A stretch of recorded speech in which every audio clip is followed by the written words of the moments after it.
welcome you live to Allen E. Paulson Stadium in Statesboro, Georgia for this NCAA College Football 1AA semifinal game featuring the third-ranked Eagles of Georgia Southern and the 15th-ranked Hilltoppers of Western Kentucky. Hello, everyone. I'm Jerry Punch, along with Randy Wright. Mike Gleason will join us in just a moment from the field. Welcome to a very chilly Statesboro, Georgia. You know, Randy, on the one side of the field, you got a 1AA heavyweight Georgia Southern, a 6-time national champion. Across the field, you got the Cinderella story, Western Kentucky, that's never made it this far in the playoffs. Both teams had to win 2 games to get here, and both teams did it the same way, running the football. Boy, 2 of the best in the country at running the football. Combined, these teams average over 650 yards a game. Georgia Southern, they do it with the triple option, led by their quarterback, Chaz Williams, and his 26 touchdowns. Western Kentucky, their go-to guy, their tailback, John Frazier, well over 1,200 yards and really playing his best football the last couple of weeks. All right, take a look at Western Kentucky's head coach, 63-year-old Jack Harbaugh, his 14th year at the helm of the Hilltoppers, 7 consecutive winning seasons, 3rd time in a row in the playoffs. And across the field, 44-year-old Mike Seawalk, a first-year head coach for the Eagles after 5 years as their offensive coordinator.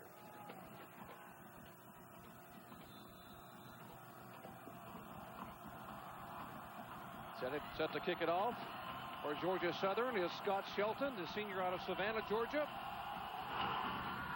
back to receive, it'll be Antonio Fields as it bounds out of the end zone.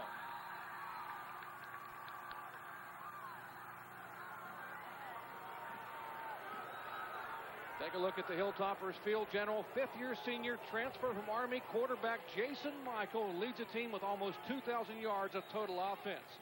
Their backs and receivers, 2 seniors in the backfield. All-conference running back John Frazier posted 7+ 100-yard rushing games this year. And, of course, there's the big 275-pound fullback Jeremy Johnson, the transfer from Indiana.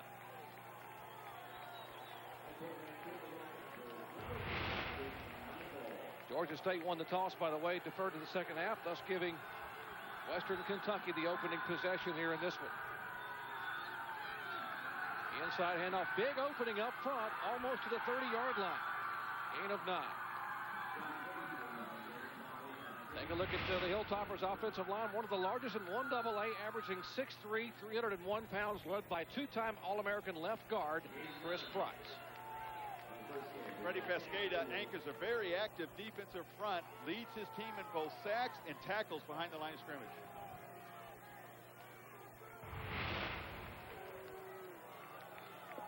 Gain of 9 on that opening play.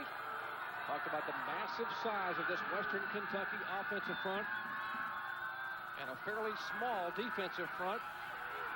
As the option, big opening left side, near side, down to the 44-yard line comes Jason Michael. Take a look at the Eagle linebackers. Joe Scott leads the team in total tackles. Despite his size, he is tenacious in the middle of the field. Strong safety David Young makes his 33rd consecutive start today, and he won't be shy when he comes up to put a hit on you. Opening possession for Western Kentucky, 15th ranked team in the country, taking on number 3, Georgia Southern. We mentioned the Hilltoppers have never made it to the semifinals in 1AA competition. Michael back to pass, will tuck it and be chased. Barely gets back to the line of scrimmage. Winston Hardison there to make the stop.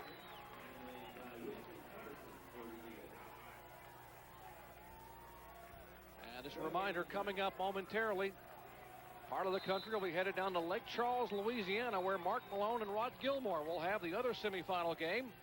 Top-ranked McNeese State taking on Villanova. Villanova, a surprise entry there, having beaten Furman and Fordham to make it to the semifinal. And now they have to go take on number 1 McNeese State. That's coming up here in just a few minutes from Lake Charles, Louisiana. Inside handoff, gain of 4. As we check in on the sidelines with the 3rd member of our broadcast team, Mike Gleason. Well, Doc, before the game, Jack Harbaugh told his team basically just go out and make the best of an opportunity. He said he's 63 years old, never had a chance to play in a national championship game. even all those great years they had at Michigan. He said, you're 18, 19, 20 years old. Make the most of it. And David Ellison, the defensive coordinator, basically told me what he told us yesterday, that when they're on the defensive side of the ball, they have to play assignment perfect football. Not just assignment football, but assignment perfect. I'll let you guys explain later. All right, thank you very much, Mike. Opening possession. Western Kentucky moving the football wide open. The pass complete inside the 45-yard line. And that is Shannon Hayes, the junior wide receiver from McKenzie, Tennessee. Doc, this Western Kentucky offense, it's about first downs, moving the chains, positive yardage. Short drop there by Michael. Sees his receiver, Shannon Hayes, right over the middle, wide open.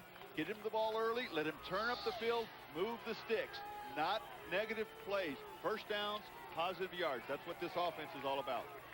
Moving the ball very effectively on an Eagle defense that's allowed only 58 points in 8 home games this year. And have not allowed a rushing touchdown since the end of October. Big fullback gets the handoff inside, Jeremy Johnson. Willie Taggart, the offensive coordinator for Western Kentucky, said he has to be patient with the running game, especially in the first and second quarter. They may not have some success running the inside game early, but with Jeremy Johnson and his 275 pounds, that will wear on this Georgia Southern defensive front as the game wears on. So though he may not pick up big yards early, the benefits will come in the third and fourth quarter. 7th play of this drive, opening possession. Georgia Southern only allowing 136 yards rushing on the year. Again, the fake inside on the option. And Jason Michael will take it, and it is nailed by Joe Scott, the middle linebacker, making his second tackle of the afternoon. Take a look at Western Kentucky's season recap. They were co-champions of the Gateway Conference along with Western Illinois, who they beat last week in the quarterfinals. Division I AA semifinal appearance, first time ever in the 1AA semifinals. There's Willie Taggart in the middle with his hands over his head, concentrating there, the offensive coordinator for Western Kentucky, and got quite a game plan today. 3rd and 3, and stuffed at the line of scrimmage. Great hit by Derek Butler, the left linebacker, the sophomore from Orangeburg, South Carolina. He abruptly stops that Hilltopper drive. Well, these linebackers are very active for Georgia Southern. They fly around between Derek Butler, Joe Scott, and Michael Ward. All three of them are active and quick. When they can make contact behind that line of scrimmage, you know the defensive line is winning that battle. That'll bring out Brian Claiborne, the sophomore punter. And he will hit a low tumbler that'll hit at about the 12-yard line, bound down inside the 5 and roll dead at the 2. So the opening possession for Georgia Southern will begin at their own 2-yard line.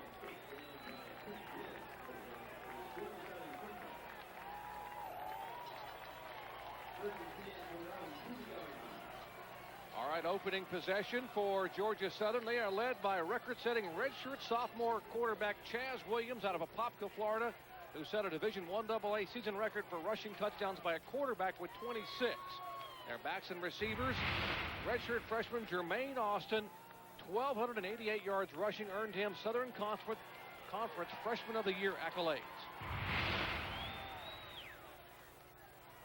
Inside, and Williams has nowhere to go as he barely gets out of the end zone.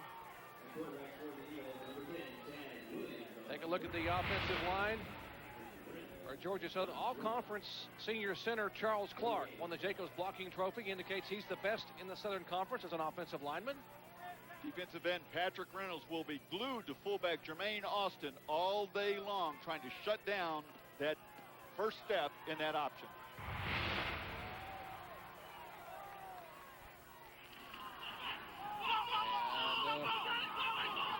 Off and the ball comes out. They're still scrambling for the football. Looks like Western Kentucky may have jumped on it. We'll wait till they clear the pile. This high-risk offense for Georgia Southern has turned it over.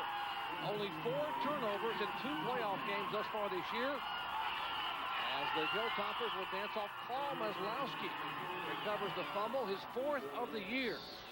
Take a look here, just an exchange mistake. It looked as though Williams wanted to give the ball to Austin, the fullback, and Austin not really feeling that the ball was going to be in there. There he gets, I take that back. He did get the handoff clean. The ball was just stripped out of his possession there. This game, as we said, for Western Kentucky, field position, first downs, moving the chains. They had the field position after the special teams. Now a golden opportunity to score. Georgia Southern fought 40 fumbles this year. They've only lost 14 and only had 4 turnovers in the playoffs. But that one a costly one early on. Big handoff inside to Maurice Bradley. They call him Mo Bradley. 4 postseason touchdowns, all of them on short yardage plays. Boy, Doc, you talk about Mo Bradley being big at 6 foot, 245 pounds, and he's running behind Jeremy Johnson, the fullback, at 6 foot, at 6'1", 280 pounds. That's a lot of beef to try and take on. But like the Jeremiah was a bullfrog, Jeremy was a freight train. 275-pounder out of Louisville, Kentucky. Transferring from Indiana. And we'll give it again to big Mo Bradley, and he fights his way down to about the 4-inch line, as it'll bring up 3rd and goal for Western Kentucky. This offensive line for Western Kentucky, very big, averaging 285 pounds, so they've got a lot of size going against a much smaller Georgia Southern defensive front that just averages around the 250-pound mark. 3rd and goal.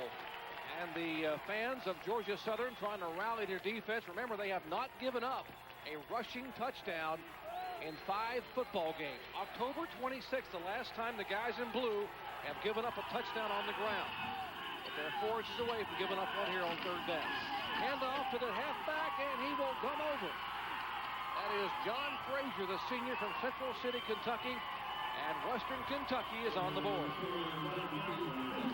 Western Kentucky putting the little Frazier in the backfield instead of the bigger Bradley, but when you're running behind Johnson, look at him clean up where the hole is, takes David Young, the strong safety, right out of the way, and Frazier gets in for the touchdown. And as you can see, Western Kentucky, a lot of success when they have touchdowns early. And the extra point is up and good by Peter Martinez. So following the turnover, a handoff to tailback Frazier, and Western Kentucky breaks on top, 7-0. For Georgia, points off a turnover early for Western Kentucky. A drive of 3 plays, 4 yards, 1:21. They're up 7-zip. That man waiting on the football for Georgia Southern.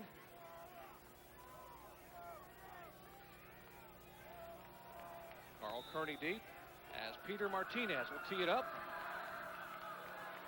And it looks like Georgia Southern's high-powered triple option attack didn't have much chance to get cranking a moment ago after the turnover, so we'll tell you about the triple option here in just a moment. A sky kick and the fair catch called for at about the 30-yard line. Well, you want to understand the triple option? Who better to explain than their head coach? Hello, I'm Mike Seawalk, and this is our version of the triple option here at Georgia Southern. We line up in double slot. We go from sideline to sideline with our wide receivers. We have 2 A-backs and a fullback. Our quarterback gets a post-snap read, and what he does is he's going to get the snap, and he's going to start down the line of scrimmage. Our fullback's going to run his track through there, and he's going to look. Our quarterback's going to read the defensive tackle. If the defensive tackle tackles the fullback, he will disengage and try to run the ball where the defensive tackle just left. The defensive end is his next read. If the defensive end tries to tackle our quarterback, then our quarterback will pitch it to the A-back. As the A-back comes in motion, he'll take the ball, and he'll end up being the sweep.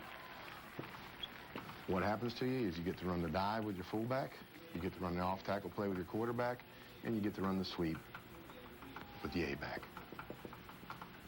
That's Georgia Southern football. And can't find a better explanation than that. Here's exactly what he's talking about. Well, there's another version of it right here. This time the fullback comes out. He's the pitchback, so you can see they have the speed option, they have the interior run, they have the triple option, and all of them are predicated on the quarterback making a quick decision. He made one there. Chaz Williams opted to keep it himself and gained 7 yards. Take a look at this offense under Seawalk. 5 years as a offensive coordinator, his first year as the head coach, and they can get it done offensively, moving the football. As you mentioned, Randy, #1 team in the nation in rushing. Boy, look at that, 398 yards a game on the ground. And they are down by 7. Big hole inside to the fullback, and Austin on his feet, and is finally tripped up at about the 34-yard line. Carl Burks is there after a gain of 29. Well, this is the first step to the option right up the middle. The defensive tackle goes to the outside. Austin is wide open to just continue to pull through. Take a look at that run there as he's breaking tackles. Mike Gleason earlier talked about assignment football when talking to the Western Kentucky coaches. Assignment football, one player for the fullback, one player for the quarterback, one player for the pitchback. One man breaks down, you can have a big play like we just saw. And what?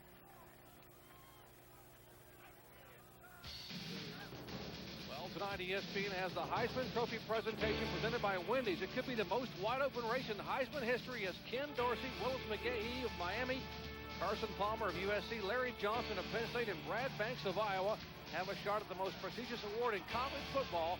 That's the Heisman Trophy presentation presented by Wendy's coming up at 8 o'clock Eastern time tonight. Second possession for Georgia Southern. One big opening left side, and that is Zreem Walden. His name is Zreem. They call him Z, so will we. Senior out of Marietta, Georgia on the big gainer. These two slot backs for Georgia Southern, they have a lot of success when they carry the ball because they're generally to the outside and it's one-on-one. Good blocking downfield by the other back, Myers. Take a look. There's a pitch. There's a block right there by 34 Myers. Does a great job of clearing that way for Walden. This time it was Walden carrying it. Next time it may be Myers. They block for each other. Threatening now in their second possession. Inside handoff to Jermaine Austin. Will gain a couple of yards. There's a look at Chaz Williams, sophomore out of Apopka, Florida. Redshirt sophomore. Record setting. We talked about some of the records this young man has set this year, including touchdowns by a quarterback rushing in a single season. You know, the other thing, Doc, he's carried the ball 275 times. That's a lot of hits for a guy that's only 5'10", 210 pounds. Off again, fighting down to the 5-yard line. Again is Jermaine. It's been Paul Maslowski there, the linebacker, to make the stop. One of the things Mike Seawalk was so impressed with, the two most important positions in terms of carrying the football for his offense, his quarterback, Chaz Williams, and his fullback, Jermaine Austin, are just a sophomore with Williams and a redshirt freshman in Austin. He didn't think these guys would develop quite at the pace they have. And that's a big reason why they're in the semifinal game today. Jermaine Austin, 6 carries for 46 yards. And this just their second possession. As Williams will take it himself, heads to the end zone, and touchdown, Georgia Southern.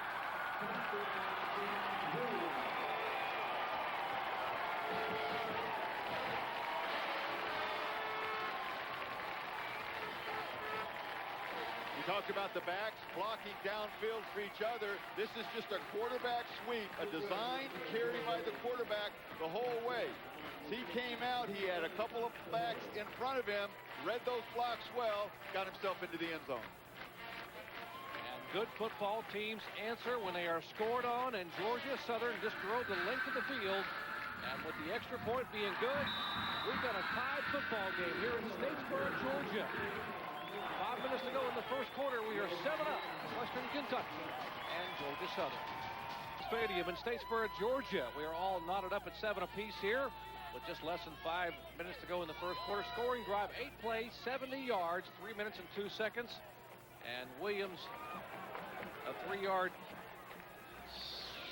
all 8 plays on the ground. Take a look here again. The man in motion, 22. Watch the block he throws on the free safety Veals. Gets into his legs. When you can get into a defensive back's legs, those guys, they don't like people messing around their legs. They're small, they're fragile. You get into their legs, get them off balance, clears the way for the touchdown. And Williams carries it in from 6 yards out to tie it up. As you see, Scott Shelton, the senior out of nearby Savannah, Georgia, getting set to kick it off. And the man waiting deep, Antonio Veals, averaging 20.9 yards per return. Also, John Creighton, the tailback, is back there. It'll go to Veals, and he will take it 2 yards deep in the end zone and take a knee wisely.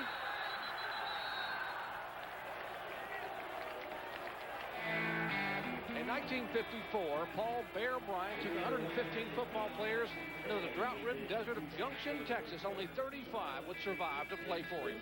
ESPN's Original Entertainment presents the Junction Boys tonight at 9 p.m. Eastern Time on ESPN, immediately following the Heisman Trophy presentation at 8 o'clock. Again, the Junction Boys coming your way at 9 o'clock Eastern on ESPN. For more, log on to ESPN.com.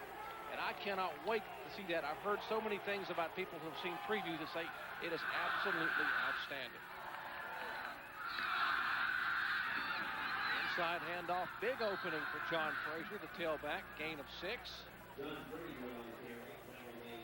One of the keys for Georgia Southern, they wanted to keep their eyes on the fullback, Jeremy Johnson. The fullback will usually take you to where the ball is in an I offense, and that's what Western Kentucky runs. Whether it's a play-action pass, whether it's a run, or whether the fullback's the receiver in the flat, more times than not, he's going to tell you where the ball is. Did you say pass? I don't think they use the word pass in this conference very. I think this is a no-fly zone. These guys run the football.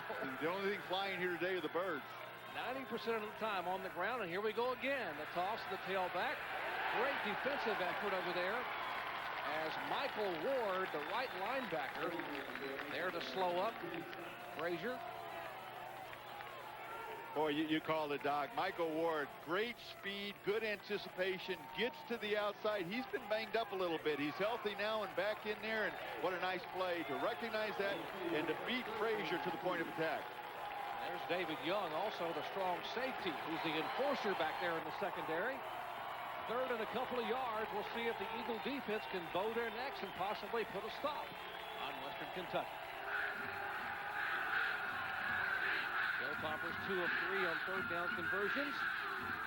Inside handoff, nothing doing. Lots of blue jerseys there to stand up. The ball carrier may have lost a half a yard. Well, one of the reasons he lost half a yard, Doc, was the fullback just doesn't clean out the hole. You can see right there, Butler holds his ground, takes on Jeremy Johnson, the blocker, one-on-one, holds his ground, frees up some room for Joe Scott, his fellow linebacker, to come in and make the hit. And Claiborne will punt it. Low line drive into the wind kick, and Anthony Williams will take it. He's already taken one back for a touchdown this year. He will be smothered at about the 38-yard line. 38-yard punt and a 5-yard return. Back with more from Statesboro, Georgia in just a moment. Beautiful country down here. Home of Georgia Southern, a 6-time 1AA national champion. As they will get their third possession of the first quarter and a pass. Folks in the stands are saying, what is that? That is a forward pass. Not very effectively, but it is a forward pass. We are at Alan E. Paulson Stadium in Statesboro, Georgia. Third-ranked Georgia Southern taking on 15th-ranked Western Kentucky. I'm Jerry Punch, along with Randy Wright and Mike Gleason. Glad to have you with us for a 1AA semifinal game. The other semifinal, by the way, happening in Lake Charles, Louisiana. That is top-ranked McNeese State taking on Villanova. They're all tied up here as the clock ticking down in the first quarter. And Williams will dance upfield near the 45-yard line. Let's check in back in the studio with Reese Davis. Reese? And Jerry, McNeese State might be top ranked, but Villanova getting on top first. Wildcats, after taking over on downs when McNeese State failed to convert a fourth down, Brett Gordon to Matt Sheila. Gordon playing with that broken thumb, throws a touchdown pass, Cats up by 7. All right, thank you very much, Reese. So both visiting schools getting on the board first, or getting it going first. Western Kentucky scored first here against Georgia Southern, and Villanova getting it done down in Louisiana. Pitch back to the slot back, and that is C. Walden. As Antonio Fields will make the stop up near the first down marker, about a yard and a half shy, gain of 3. What a nice job by Antonio Fields. One-on-one in the open field, brings down Walden. And Western Kentucky felt they'd have a little bit of an advantage defensing Georgia Southern because Western Kentucky has run the triple option. They ran that for the last several years. It was just this year that they changed and went to the I formation, the pro I. So they're familiar with the speed and the look of the triple option. All right, Scott Shelton will punt it away. As Antonio Fields, the man who made the tackle, waiting back at his own 10-yard line. He'll let it hit at about the 5. It bounds out of bounds at the 2-yard line. Little backspin on that wedge shot by Scott Shelton. 51-yard punt, and they bury Western Kentucky deep inside their 5 for their next possession. Let's check in on the sidelines with Mike Gleason. Mike? Well, Doc, you and Randy were talking about the slot backs for Georgia Southern at the last possession. You talk about Western Kentucky playing assignment-perfect football. Slot backs Mark Myers and Zerim Walden, over the last 9 games, they've each averaged more than 13 yards a carry. They used to battle on the 100-meter dash back in high school. Now they're roommates, and they're taking turns giving defensive coordinators some severe headaches, Doc. And, Mike, they've averaged almost 128 yards a game, and exactly as you say, over 13 yards a carry combined out on the slot back position. Inside handoff, the big Jeremy Johnson, the fullback. Mike, that's a good point. You talk about the slot backs, because for Georgia Southern, their fullback, Jermaine Austin, he's a smaller and younger kid, and he got kind of banged up last week. You think they're going to go more to the slot backs, if not because of the open field, because they don't want to wear down their fullback. Well, Mike Sewak said before the ball game, just minutes before the game, he said, watch the slot backs, because obviously you guys talk about Austin and Williams, but the slot back, they will break one sooner or later in this football game, and we saw Myers break a long one already.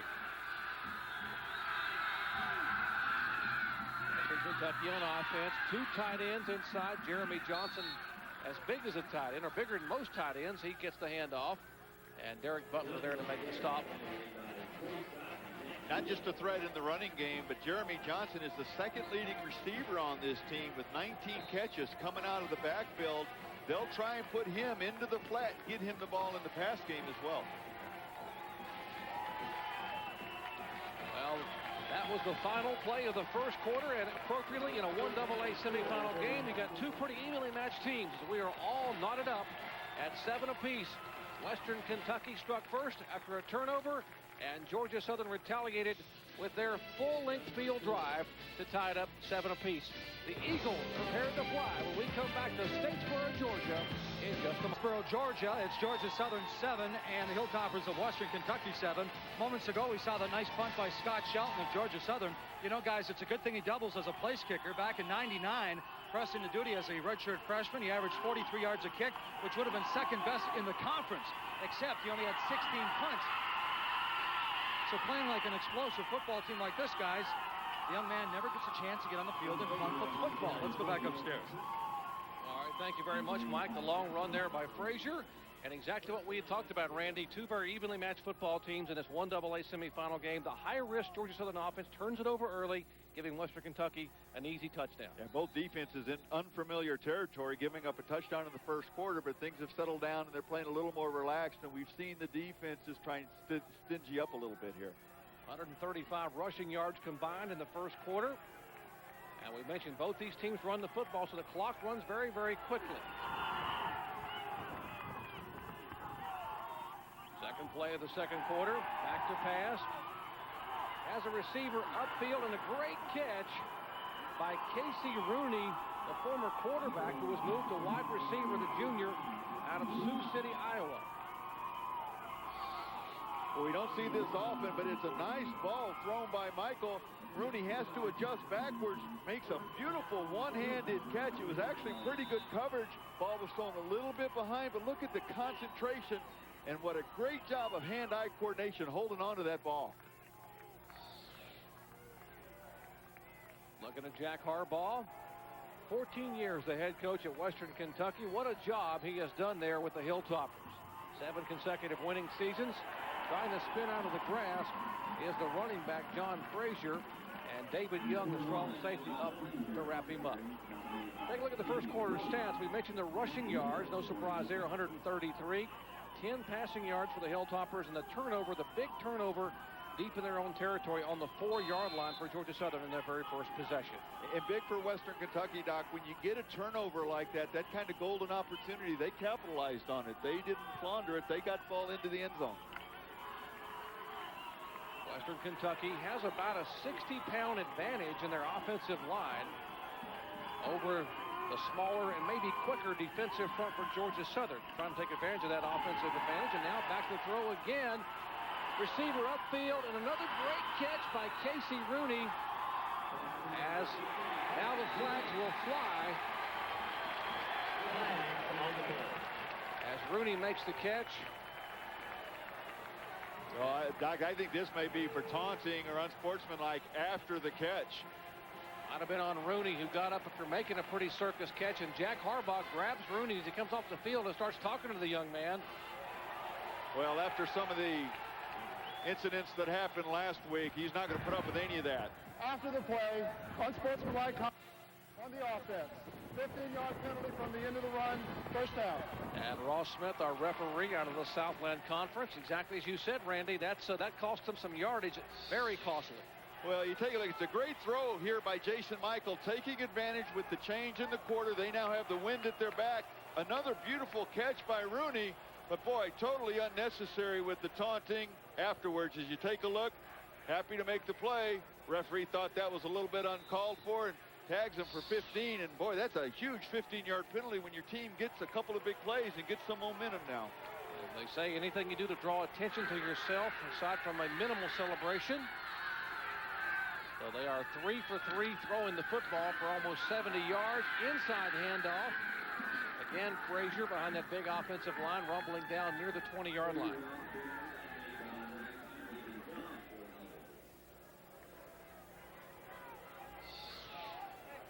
We take a look here as Rooney, right after that last play, over on the sideline, and boy, he's pushing his coach away. I don't think Jack Harbaugh is going to put up with that very much. He may spend a lot of time over on the bench. Yeah, he may get a chance to go get on the bus. And we will, Jack Harbaugh, a no-nonsense coach, 19 years as a head coach, the last 14 at the helm here at Western Kentucky. Big fullback Johnson inside, and gets a couple down near the first down marker. Gain of 4. You can see this offensive line starting to get into a rhythm here. They're much bigger. They're All-American Chris Price, their left guard. That's where they're running behind most of this drive. And this is a slow process for Western Kentucky. They didn't think they'd have great success early. Let's have patience. Let's wear them down. And a big...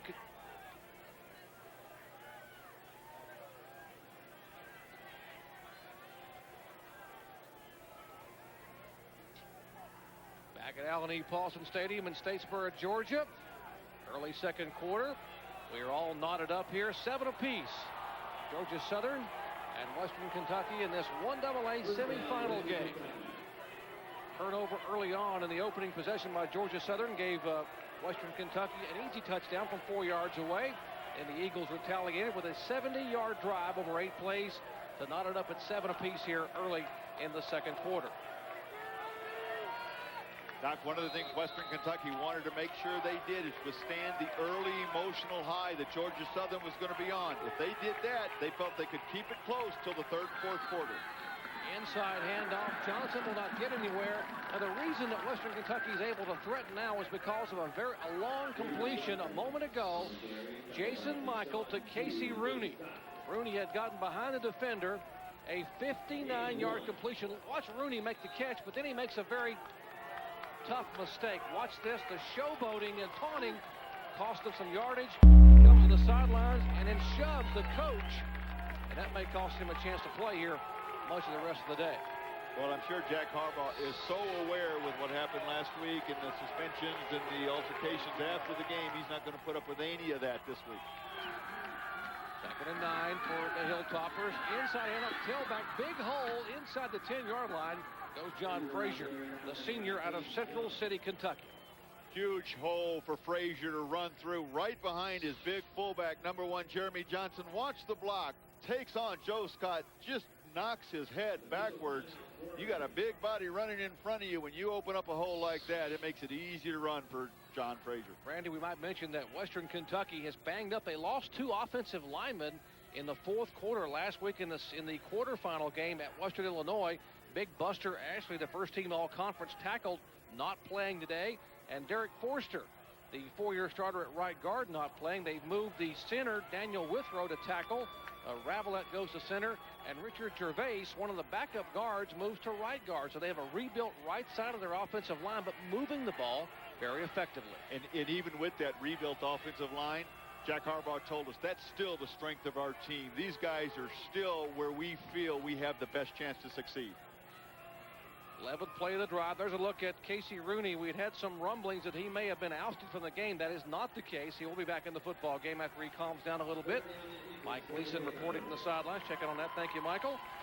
Total yards, 173. Carry the 1, add the 2. That's 173. 3rd and a couple of inches as Western Kentucky threatening here on the home field of the 6-time national champion. That should be enough for the first down. Jason Michael on the quarterback sneak. Michael is a good runner, but he's not an option kind of quarterback, and that was one of the things that caused Western Kentucky to go away from the triple option more to the pro I set. He runs the ball well, he's carried it 142 times. Not super quick, though. A good decision maker, not super quick with his feet.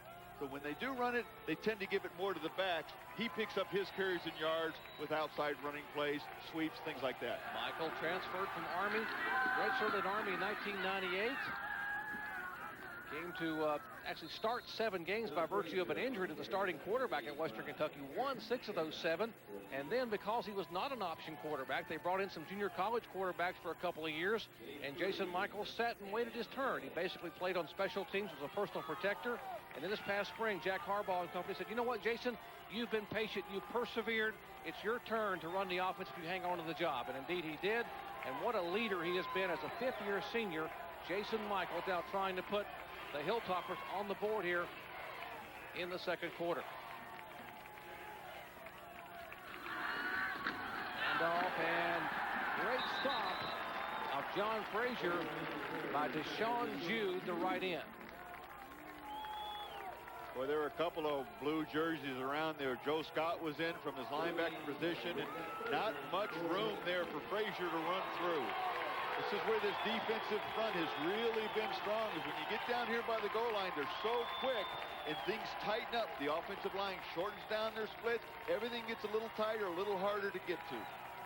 This defense of Georgia Southern has allowed only 1 rushing touchdown since October 26th, and that came in the 1st quarter.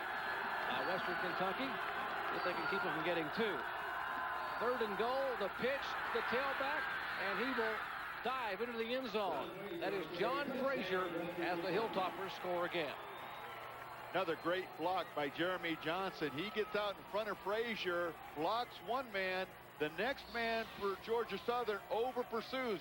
Watch Johnson there, takes the one man. The other guy, Stokes, the cornerback, he over pursues. And by over pursuing, takes himself out of the play. Frazier, excellent vision, sees that, cuts it up inside. Peter Martinez out of Nashville, Tennessee on for the extra point. As the kick is up and good.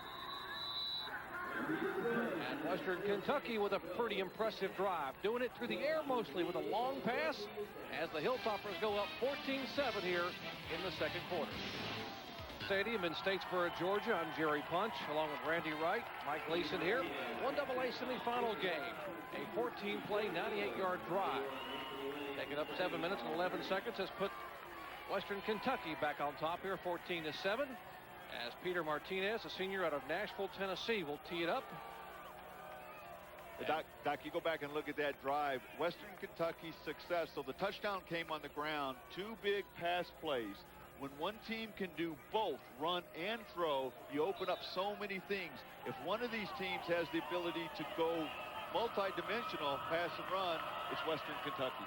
And the key to 59-yard completion to Rooney. And they overcame that personal, the unsportsmanlike after that, marked it back 15 yards. They overcame that, still got the ball in the end zone. Martinez kicking with the wind, and the wind's, we'll ask Mike Gleason in a moment, the wind really gusting down there. Basically, it's at the Western Kentucky back. Left to right as you're watching at home. This one will also go in the end zone, and Georgia Southern will not. Yeah, he will bring it out. That is Anthony Williams. He gets out to the 10, 15, and shoved out of bounds just over the 15-yard line. Take a look at our exclusive ESPN game tracker. Highlights thus far. Opening possession for Georgia Southern. They fumble the football, giving it to Western Kentucky on the 4-yard line. They would score. And then the Eagles roar back with a great run by Jermaine Austin to put them in position to score. This 59-yard completion to Casey Rooney helped Western Kentucky get back in scoring position and go up 14-7.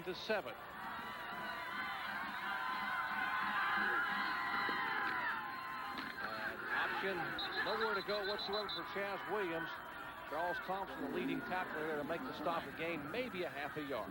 Boy, Doc, there wasn't any room for anybody in a blue jersey to go. We talked about assignment football earlier. Great job of assignment football execution that time by Western Kentucky. Somebody had the fullback, somebody had the pitchback, a couple of guys had the quarterback. Nowhere for Chaz Williams to pitch that ball to. Got to give a call to David Elson, the defensive coordinator for Western Kentucky, and Jack Harbaugh's staff. What a job they are doing on this very effective triple option offense thus far here in the first half. Williams will pitch it now. The pursuit from the outside. Big opening inside. That is Mark Myers. He is the fastest player on the Georgia Southern football team with 4.33 40. He comes within about a yard of breaking that, a gain of 22. Well, when they take away the inside, Williams runs this so well, gets the ball out to Myers quickly, and that speed you talked about, 4.33 in the 40. That's a big reason why these slotbacks average so many yards per carry, over 11 yards per carry, each of them for the entire season. Inside handout, inside again, maybe a yard, gain of a couple. Talking about some outstanding players. Tonight, ESPN has the Heisman Trophy presentation presented by Wendy's. Probably the most wide-open race in Heisman history. Ken Dorsey and Willis McGahee of Miami.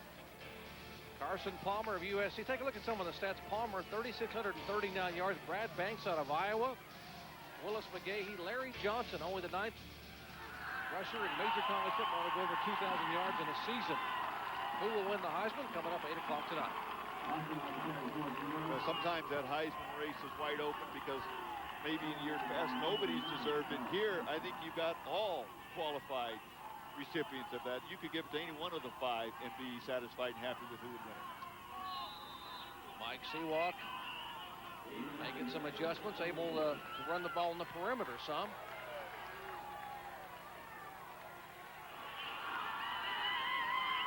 Georgia Southern known for getting yardage in large chunks, and this time they only get about a yard. Chaz Williams is stopped. Mike Gleason, what about this big play offense?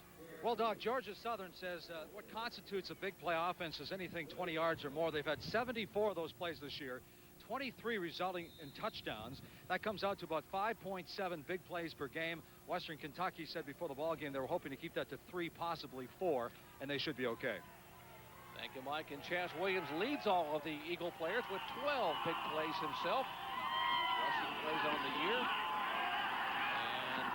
Almost a big one there for Jermaine Austin. He gained 6. Gerard Coates there to make the stop. First team all Gateway Conference outside linebacker. Boy, Gerard Coates, as you said, just an outstanding leader for this team. He's playing great in this his senior season. He's been a leader. He's very active, a vocal leader as well as physical. And his coaches have said there have been times where he's really picked this defense up and carried them on his shoulders. And that's a big reason why they've had the success they've had. 1 of 2 and third down conversions, and it was third and a couple. It'll be very, very close. Jermaine Austin on the carry, Kincaid on the stop. As our Southland Conference referee, Ross Smith, will call for a timeout and a measurement. Boy, this is going to be very close. If it's short, it's not going to be short by much.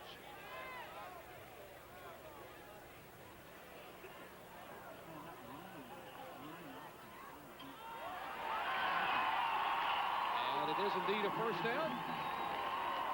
Coming up at halftime, we'll go back to our studio. Reese Davis, Mark May, and Trev Alberts will having our halftime report. Remember, this is only one of 2 semifinal games going on right now. The other one in Lake Charles, Louisiana. Top-ranked McNeese State taking on Villanova. Mark Malone and Rod Gilmore down there. Reese, Mark, and Trev will have all the updates on what's happening there, what's going on in college football, as we get ready for an exciting bowl season here on ESPN and ESPN2. Williams will take it himself and get maybe half a yard. Boy, one of the reasons that Georgia Southern is having so much trouble running the ball inside is that's where Western Kentucky is really stacking things up, and that's where they have the size advantage. There you see Arthur Wilson, 6 foot, 295-pound nose tackle, going against Charles Clark. Now, Charles Clark at center is 280 pounds. But Arthur Wilson is so much quicker, so much bigger. He's really doing a nice job of filling that hole. 9th play of the drive. The pitch at the last minute for the the slot back, Z. Walden. And he will gain 7. Great timing by Chaz Williams. You talked about the timing of the option. Williams runs this to the perfection. Williams does a nice job, as you said, holding on to that ball right to the end. But watch this hit he takes after he delivers that ball. Perfect pitch, but he takes a heck of a hit. Western Kentucky's hoping if they hit him after every pitch he makes, he's going to wear down. Now, Randy is a former quarterback at Wisconsin and at Green Bay. Those hits do take their toll eventually as the game progresses. No question they take your toll as much mentally with your concentration as physically. And you said concentration. He couldn't hold on. It scraped away, and Western Kentucky will take over. Second turnover of the first half for Georgia Southern. Some of the keys that Georgia Southern had to do, they had to win that nose guard battle we talked about. They had to get the guards up on the linebackers, and they couldn't turn the ball over. This is the second one, as you said, Doc. This one forced by Coates coming in, knocking that ball out. Big play. Here you see it again. Defender just gets in there. Excuse me, it was Maslowski, 48, that forced that ball out, coming in from his middle linebacker position. Georgia Southern moving the ball. Another key turnover. Chris Mao out of American Samoa, the left end, recovering the fumble for the Hilltop. Georgia Southern only had 4 turnovers in the postseason. They've already had 2 in the first half. Inside handoff to the big fullback. Jeremy Johnson, 275-pounder, will get up over the 40-yard line. You know, we talked a lot about Jeremy Johnson. He didn't decide to transfer from Indiana to Western Kentucky until August. He missed the first 2 days of camp because of that. He was out of shape. It's taken him a while to play into that playing shape. He can handle the 275 pounds he is now, but he hasn't gotten used to the hits. It's just the last couple of weeks that his staff feels he's in real playing position. Jack Harbaugh and Willie Taggart, as the flags fly, said that Jeremy Johnson has the best hands of anyone they've ever seen. They said ever seen coming out of the backfield. That says a lot because Jack Harbaugh has been around some pretty good football players. Well, and he has. He's seen a lot. Obviously, his son, Jim Harbaugh, quarterback Michigan and the Chicago Bears and Indianapolis Colts for many years, and he's been around a lot. And I broadcast throughout, as we all do, and have watched Jeremy Johnson at Indiana in that Cam Cameron pass hoppy offense, playing with Antoine Randall in the option offense, and I agree, Jeremy Johnson has got excellent hands. Looking at Jack Harbaugh, his son John, the special teams coach for the Philadelphia Eagles. His daughter Joni married to head basketball coach Tom Crean up at Marquette, so got a pretty sports-oriented family. And they hand it off to the tailback again, Frazier, and he keeps battling on his feet, pushing people out of the way. Great effort run. Finally, Deion Stokes able to bring him down. John Frazier, small, only 5'9", not a dancer. He gets through those holes, and they tell you he can deliver a hit as well as anybody. Watch him follow his fullback. Nice block by Johnson. Then watch Frazier lower that shoulder and deliver some hits there. Keeps those legs moving, and well, he's pretty powerful for a guy 5'9", 180 pounds. He can move the pile. 4th missed tackle of the first half by Georgia Southern. I got to believe that at halftime, Rusty Russell, who's the defensive coordinator for Georgia Southern, going to be talking to his defense about wrapping up on tackling, because if you can't arm tackle these guys like Frazier and Jeremy Johnson. Doc, when you get to this level, the national semifinals, the playoffs, you face too many good backs to miss tackles. The missed tackles at this level cost you first downs and touchdowns.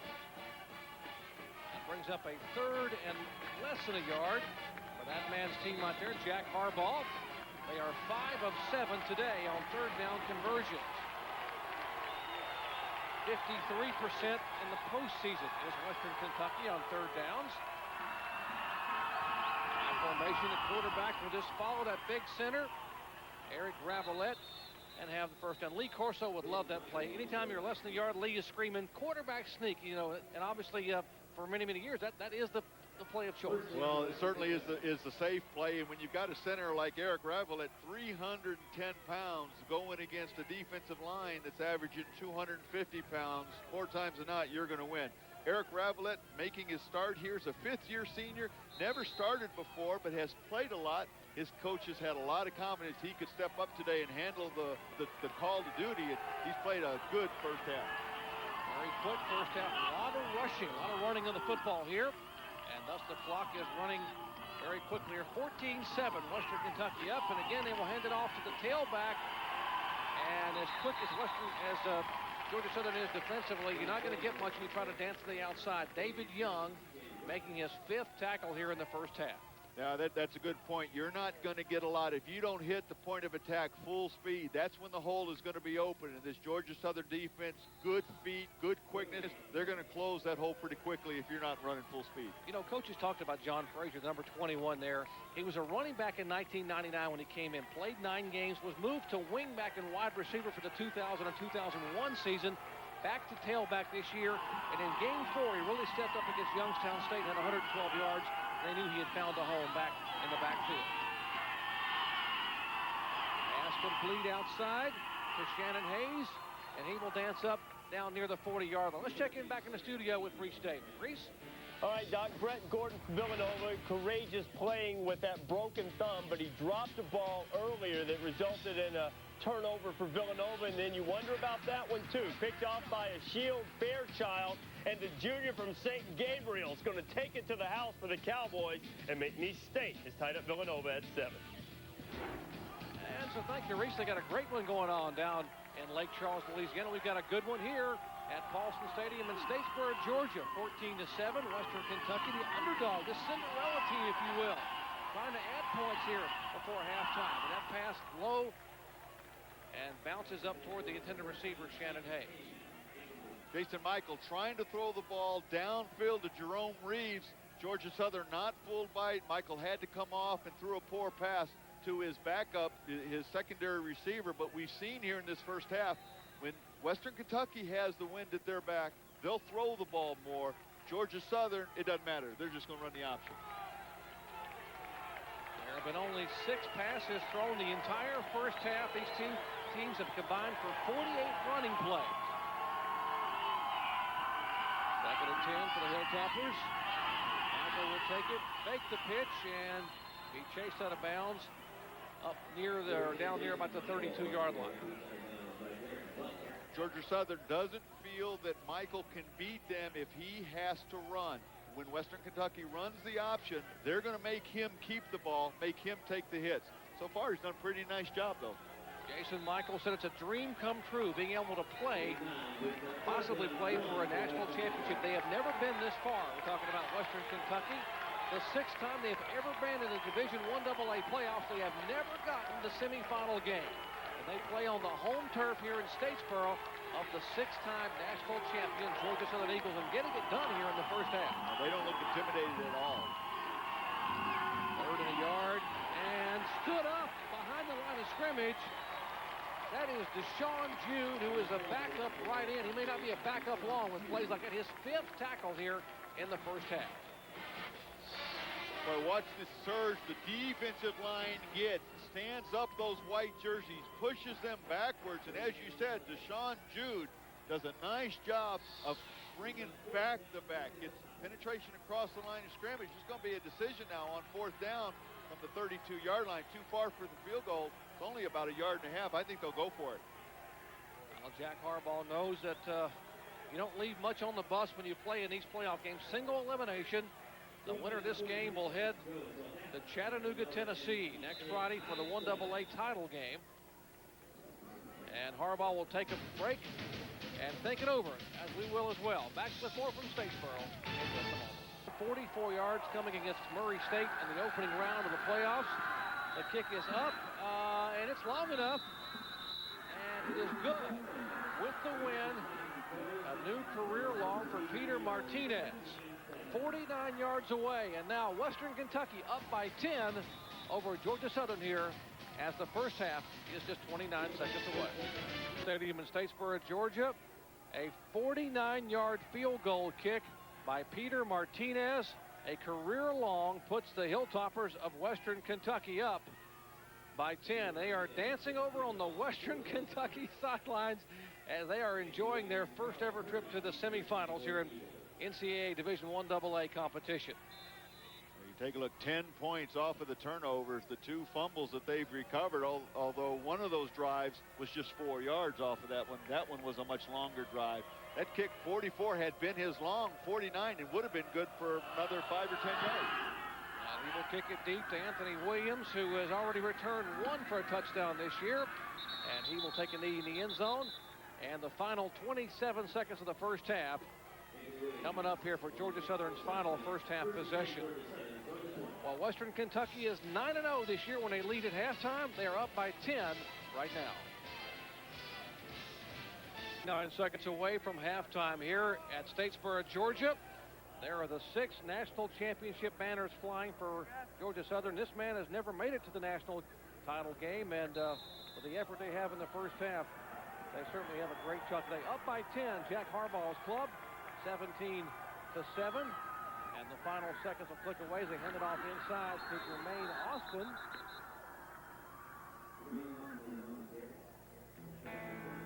In 1954, Paul Bear Bryant took 115 football players into the drought-ridden desert of Junction, Texas.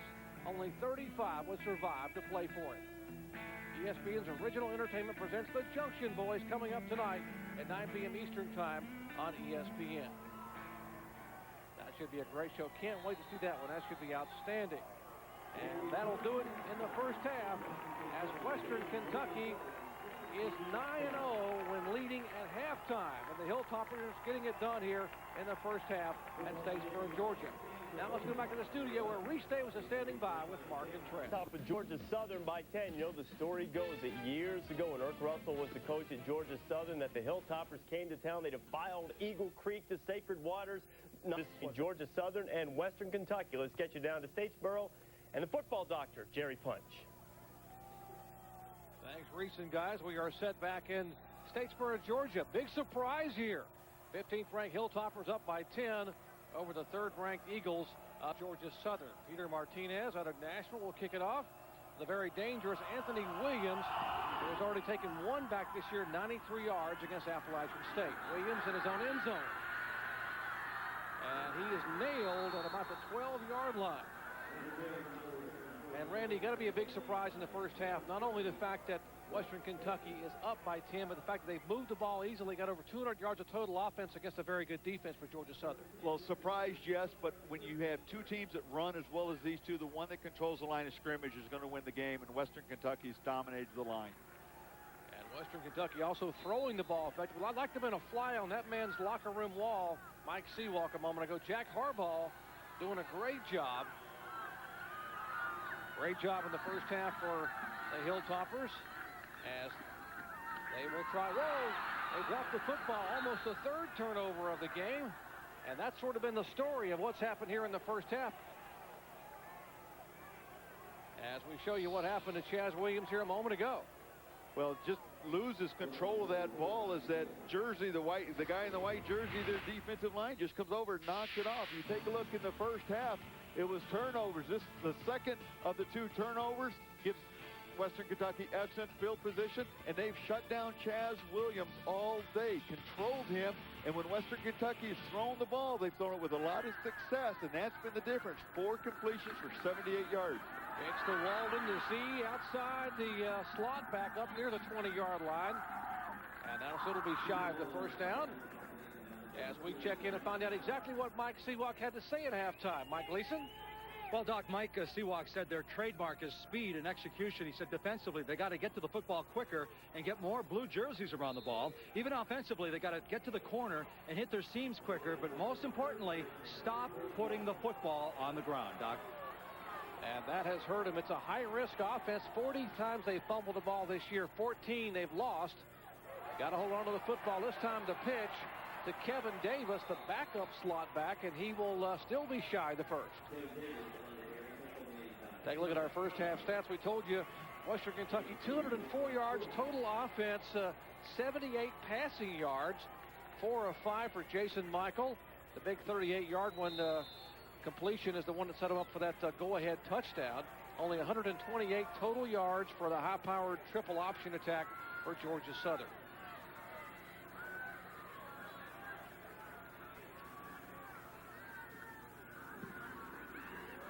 Low, wobbly kick into the wind, hits it about the 49, will bound just beyond midfield. And Western Kentucky will have great field position for their first possession of the second half. Doc, you know how much Georgia Southern runs the ball with their triple option and keeping the ball on the ground and inside and outside. With Western Kentucky having the success that they've had on the ground, it speeds the game up. Georgia Southern's not going to get the normal 12, 14 possessions in a game. That breaks down 6 or 7 in a half. They may only get 4 or 5 possessions in the half, so it's so important that they do something when they have that opportunity and shut Western Kentucky down to get that ball back quicker. Very important that the Eagle defense stop the Hilltoppers here in the opening possession. They give this time to Shannon Hayes, the wide receiver, and he will be upfield down inside the 40-yard line of Georgia Southern. Gain of 18. Now, what did Jack Harbaugh have to say at halftime? Mike Gleason? Well, Doc, Jack said he reminded his team that last year they were in the same situation and they lost the lead to Furman. He said, so hold on. And keep in mind, last week against Western Illinois, they scored 14 or 17 points in the fourth quarter. 14 in the fourth quarter of the last 3 games. And one other note, we will see Rooney back in the ball game. As a matter of fact, he's in there right now. Thank you, Mike. Casey Rooney had to come out after a taunting penalty after a long completion, and now back in the football game. He is in motion, as a matter of fact, as Michael will take it on the option and shuffle down near the 30-yard line. Gains 7 yards on the first down play. Like, I want to go back to the play before this one, the reverse. What a great call to open the second half with the reverse. This is the last one right here. You see Michael on the option, comes out with his blocker in front of him. Very effective. Not a real quick runner, Jason Michael, but very effective picking up positive yardage. You saw on the previous play before that, the reverse. Jack Harbaugh pulling out everything, trying to use Georgia Southern's speed against them. Willie Taggart, the offensive coordinator, one of the all-time great rushing quarterbacks in Division I AA history. He's calling the plays from up top as they hand off inside to John Frazier.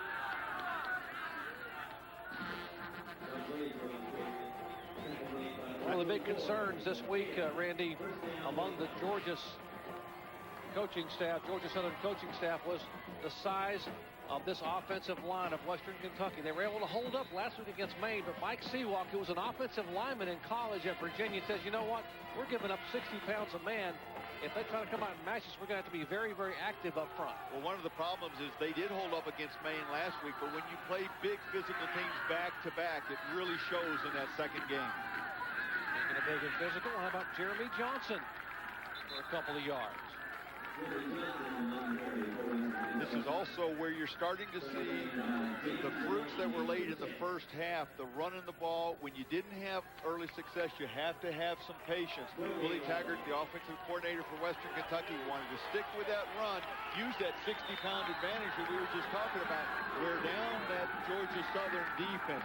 Those will start to show its effects as you get deep into this third quarter and into the fourth quarter. Taggart, a former quarterback at Western Kentucky, led 2 of the most prolific rushing offenses back in 1997 and 98. Was a part of the coaching staff there. Led the Ohio Valley in rushing in those years. Again, he'll pitch it back. He cuts it back. That is Frazier, and he is down to the 15-yard line. Well, tonight ESPN has the Heisman Trophy presentation presented by Wendy's. The most wide-open race in Heisman history as Ken Dorsey and Willis McGahee of Miami, Carson Palmer of Southern Cal, Larry Johnson of Penn State, and Brad Banks of Iowa have a shot at the most prestigious award in college football. There are the 5 candidates. Heisman Trophy show coming your way tonight on ESPN. For more information, log on to ESPN.com. All right, tell me, Doc, who's going to win it? Well, I tell you, that's, I think the vote's close. I think that Carson Palmer had a great end of the year. People held on to their votes, and they saw Willis McGahee's effort against Virginia Tech last Saturday. I mean, that was remarkable what McGahee did. 205 yards, 6 touchdowns in the win over Virginia Tech. Palmer's efforts against Notre Dame. Speaking of Trojans, this guy's obviously he voted for Palmer. He's got the Southern Cal Trojan gear on.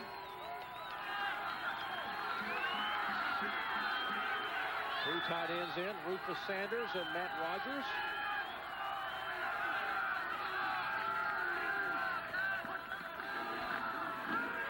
And off, he sidesteps one tackler is John Frazier.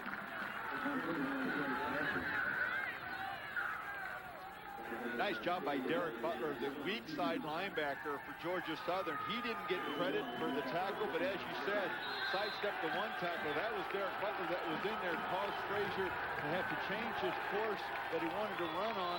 Also allowed some of his fellow teammates to come over and make the tackle. Good penetration by Butler. We just joined our coverage opening possession of the second half for the Hilltoppers of Western Kentucky. They've been the Cinderella story here. They have never made it to the semifinal game in 1AA playoffs. First time they have made it, and they're here on the home field of a six-time national champion and controlling the football game here thus far. The pass complete to the running back again. That's Frazier, and he is inside the 5-yard line. Another great call by offensive coordinators Willie Taggart and Kevin Leitner here in the Hilltopper offense. Freddie Pesqueda, number 44, doesn't get through there in terms of a pass rush to come through. He's the big guy that's really been neutralized all day. Western Kentucky hadn't taken advantage of the passing game very often, but when they have, boy, it has really been effective. And look at that time of possession. Not only have they controlled the ball for 25 minutes, but they finished those drives with points on the board. Okay, you went to Wisconsin. Is that double the time of possession? I was just looking at the 25. My quick answer is yes. They want to give you the tough math question. We're just picking it. All right, here we go. Threatening again on the first possession here of the second half, John Frazier. And Western Kentucky trying to punch it in and add some points. And this crowd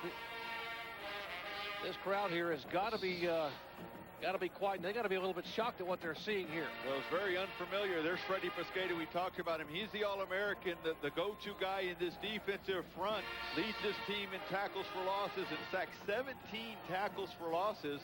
He hadn't been playing this game in the offensive backfield. He's been playing this entire game on his own side.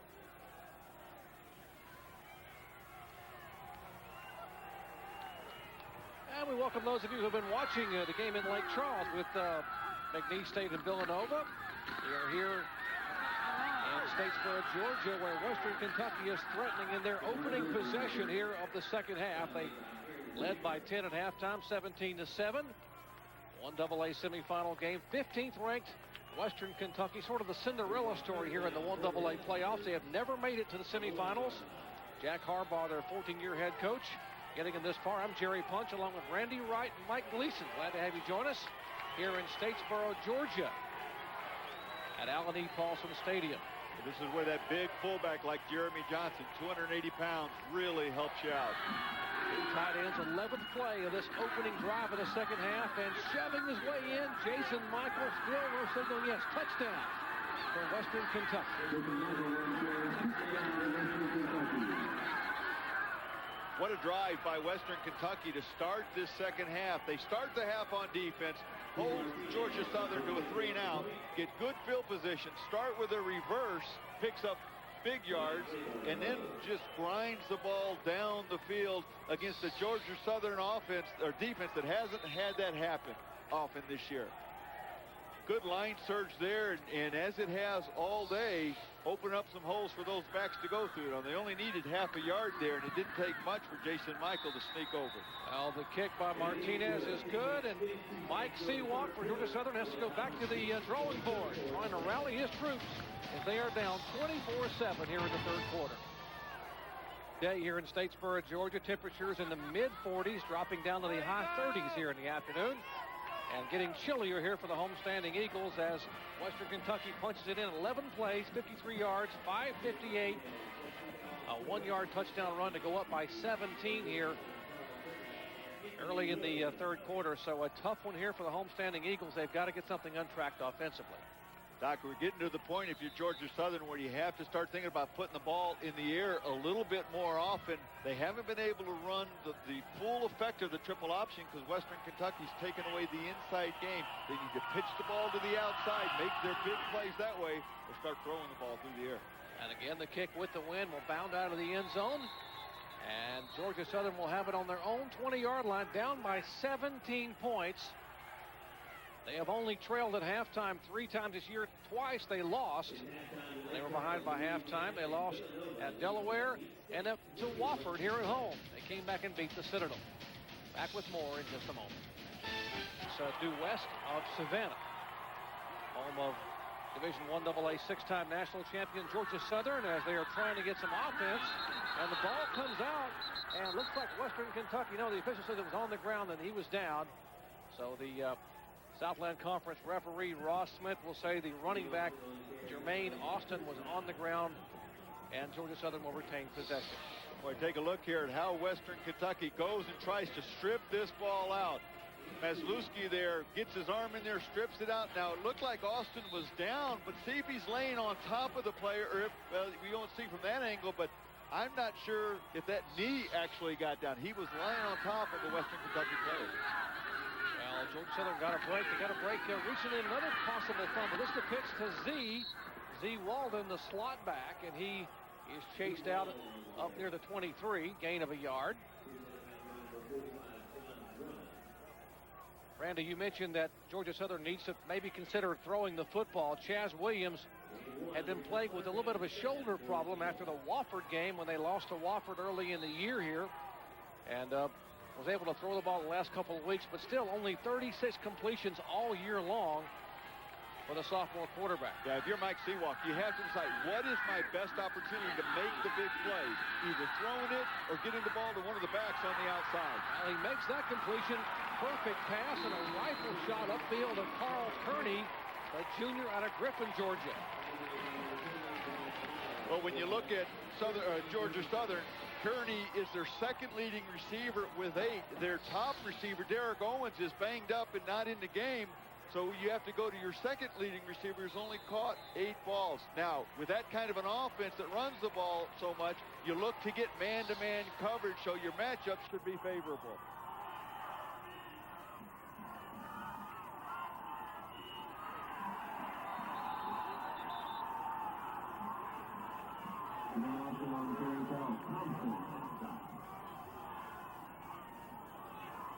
And 5:30 left here in the third quarter. 17-point differential between Western Kentucky, the underdog, a huge underdog coming in, the Cinderella story of 15th ranked Hilltoppers make it to the semifinal for the first time ever. First time the school has played 14 games in a year in school history. Trying to hold on, and Williams will throw it back to the Z-back. Or check that. That is Carl Kearney, again the wide receiver, who will go up and be out of bounds just about a yard shy of the first. Take a look at the throwback screen as Williams sets his feet, throws back. But then you see Jeremy Chandler, number 20. What a nice job he does coming up and tackling one-on-one. What Western Kentucky doesn't want to do is give up the quick score. If they're going to give up some yards, that's okay. Don't give up the big play. Make them score and take time off the clock.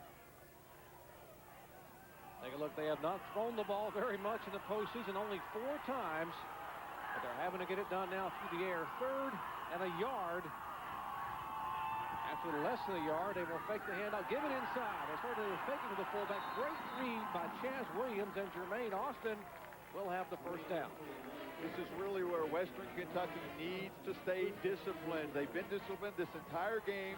Don't get away from that. Don't try and make a play. Don't try and think Georgia Southern is going to throw the ball or do something different. Stay with your focus. Stay with your assignments, and don't give up the huge play. Best drive of the second half thus far for the Eagles. That pass completed to Meyer, still on his feet, inside the 35. Will be shoved out of bounds. And Georgia Southern starting to get untracked a little bit offensively through the air. Well, they're mixing things up, and this is a pass, but really it's just another way to get the ball to one of your backs on the outside.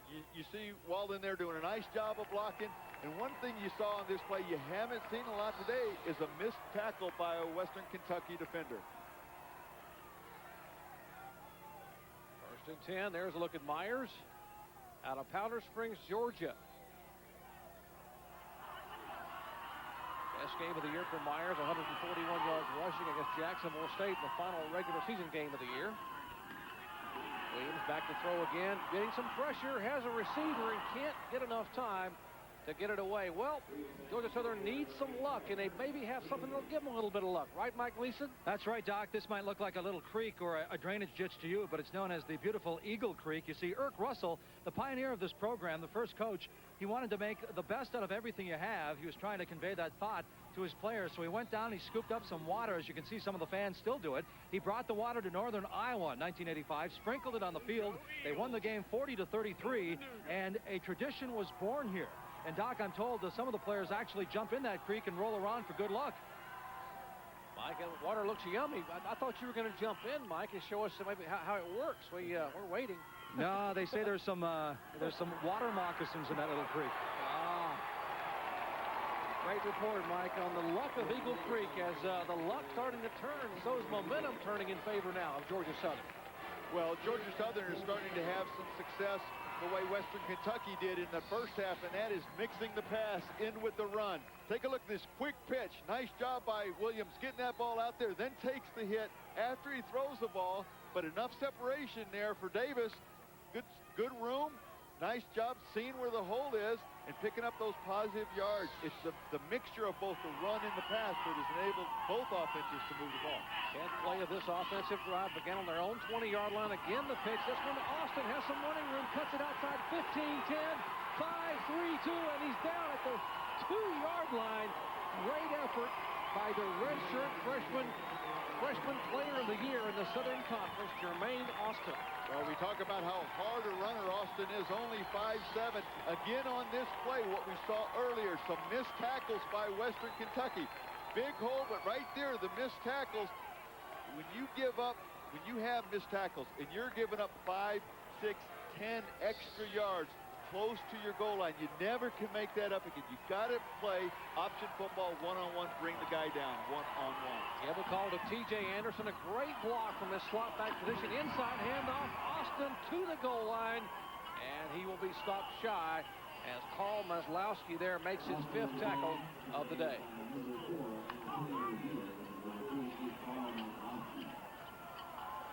Well, a couple of upsets in the making here as we have Western Kentucky up 24-7, and Villanova getting it done down in Lake Charles. How about the folks at Villanova? 21-7 over top-ranked McNeese State. Well, when the intensity goes up when you get into playoff football, you can throw a lot of the pass out. It comes down to who shows up that day.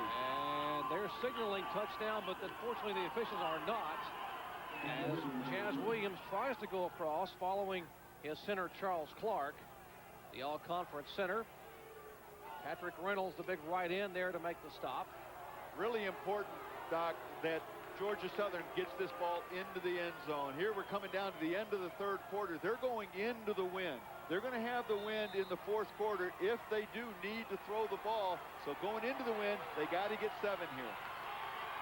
3rd and a couple of inches for the Eagles. And Williams dancing around. He can't get back to the goal line.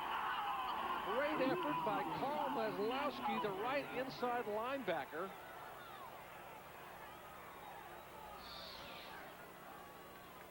Well, now it's going to be 4th down. I think they don't have a choice here. They have got to go with this, and they've got to run the option to the outside. We talked to Chaz Williams yesterday, and in talking to him, we said, if it's 4th and 1, 4th and 2, what's your favorite play? He said, option right.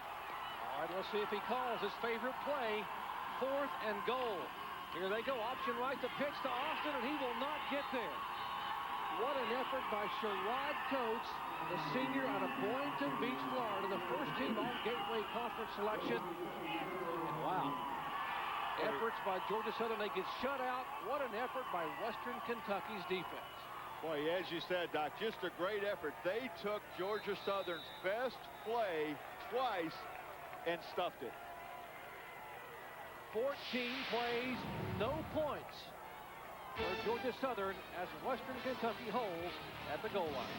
Welcome back to the Division I AA semifinal. A bit of a shocking score here at Alan E. Paulson Stadium in Statesboro. Western Kentucky has put up 24 points in the last 3 games. The Eagles have only allowed 10 points in the playoff efforts. 2 pretty good playoff teams that they have played in their last 2 outings, Maine and Bethune-Cookman. They are down by 17. And in the first half, Western Kentucky, Randy Wright, Western Kentucky took the ball on their own 2-yard line and went 98 yards, drove the football the length of the field and scored. So they've done this before. And they're here again. And you look back, Doc, at that last drive, Georgia Southern had the ball 14 plays, over 5 minutes, and no points. They took a lot of time off that clock and couldn't get the ball into the end zone. Now, if you're Mike Seawalk, you need your defense to bow their neck and stop Western Kentucky here and get the ball back in decent field position because you've got to get some points. You're almost to the point where you've got to start going for turnovers. You've got to start trying to strip the ball away. Looking downfield for the receiver, right off the fingertips of Jerome Reeves. Deion Stokes doing a great job on the coverage. Reeves got a hand on it. Now he's playing with a broken hand. Boy, it was a good throw by Michael. A beautiful throw right over the outside shoulder. Good separation. Reeves was just fading away from that a little bit too much. As you saw, wanted the interference flag, but no call was a good call. Final minute of the third quarter here. Western Kentucky and Georgia Southern 1AA semifinal game. I'm Jerry Punch along with Randy Wright and Mike Gleason. We got a shocker here in Statesboro. A 17-point lead by the Cinderella team in the playoffs. Western Kentucky came in as the 15th ranked Hilltoppers taking on the 3rd ranked Eagles of Georgia Southern. Gain of 3 on the 3rd down run. And exactly what Georgia Southern needed to have happen to be able to stop this offense and get the ball back with decent field position. Well, one of the reasons Western Kentucky threw the ball there on 3rd down on 2nd down, if it's incomplete, it stopped the clock. Now they can punt with the wind at their back. If they'd come out with 3 straight running plays, the quarter would have expired. They would have had to have punted into the wind. So it's a good call on 2nd down. And Claiborne will be kicking from his own end zone. With the wind, a wobbly spot, hits on about the 40, will bounce, and now Anthony Williams will step away, and Georgia Southern will have the ball on their own 35-yard line for their second possession here of the quarter. A 57-yard punt by Brian Claiborne. Defensive coordinator David Elson for Western Kentucky, I'm sure, had his team on the sideline telling him, okay, guys, we've got them where we want them. They're not going to be a strong throwing team. They're going to have to come out and throw more. Don't take chances. Don't go for the interception. Just knock the ball down or make the sure tackle. Don't let them get that 60-yard touchdown in one play. Make them go 10 plays to get that. Chaz Williams and company. Chaz, a sophomore record-setting quarterback. Set the quarterback record for touchdowns in a single season at 26. Added one early here to make it 27.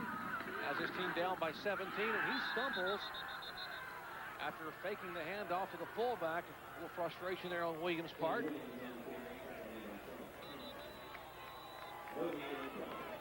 Well, that'll do it for the third quarter. 15 minutes of football remaining here in Statesboro. And Western Kentucky is up by 17. Getting set for the final 15 minutes here. Somewhat of a surprise. 17-point margin. Western Kentucky over Georgia Southern. As they try to get on track offensively, the Eagles make the pitch to Z. Walden. And long history of success here. And one man's name who's synonymous with success here at Georgia Southern is standing by with Mike Gleason. That's right, Doc. This is Eric Russell. He made his name for himself as the defensive coordinator at Georgia. He received or achieved legendary status as the head coach of this program. He took it over in 1982 from scratch, Coach. Never had a losing season, 3 national championships. What was your secret? Well, good players. Good players who play good together, I guess, would be a better way to put it. Yet you used to average 50 points a game in the postseason, yet you were a defensive coordinator. Where did the offensive genius come from? Well, when you coach defense all your life, you know the things that are good on offense.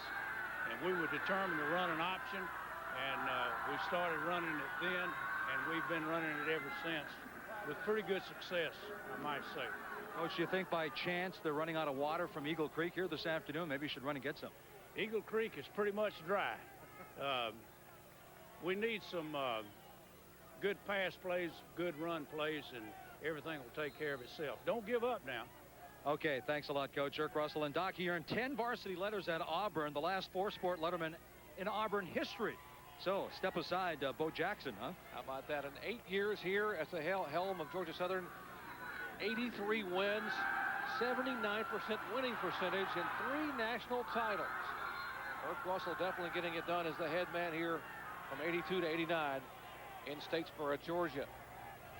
And he used to get the guys fired up by taking that head of his and popping helmets, little foreheads, getting them all fired up, doing a little headbutt on the sidelines. Someone needs to get these guys fired up here today. Yeah, I tell you what, he may want to go over to the sideline and start doing that again, because if they don't, I think Mike Seawalk's going to do some headbutt. There are the 6 national titles, 3 of those 85, 86, 89, courtesy of Erk Russell, legendary football coach here at Georgia Southern. Boy, what a tradition they've had here. The #1 Division I AA winningest program the last 5 years, 62-10. Antonio Veals gets it as an opening inside and still on his feet and is finally chased down at the 45-yard line. 39-yard punt by Shelton and a 20-yard return by Veals.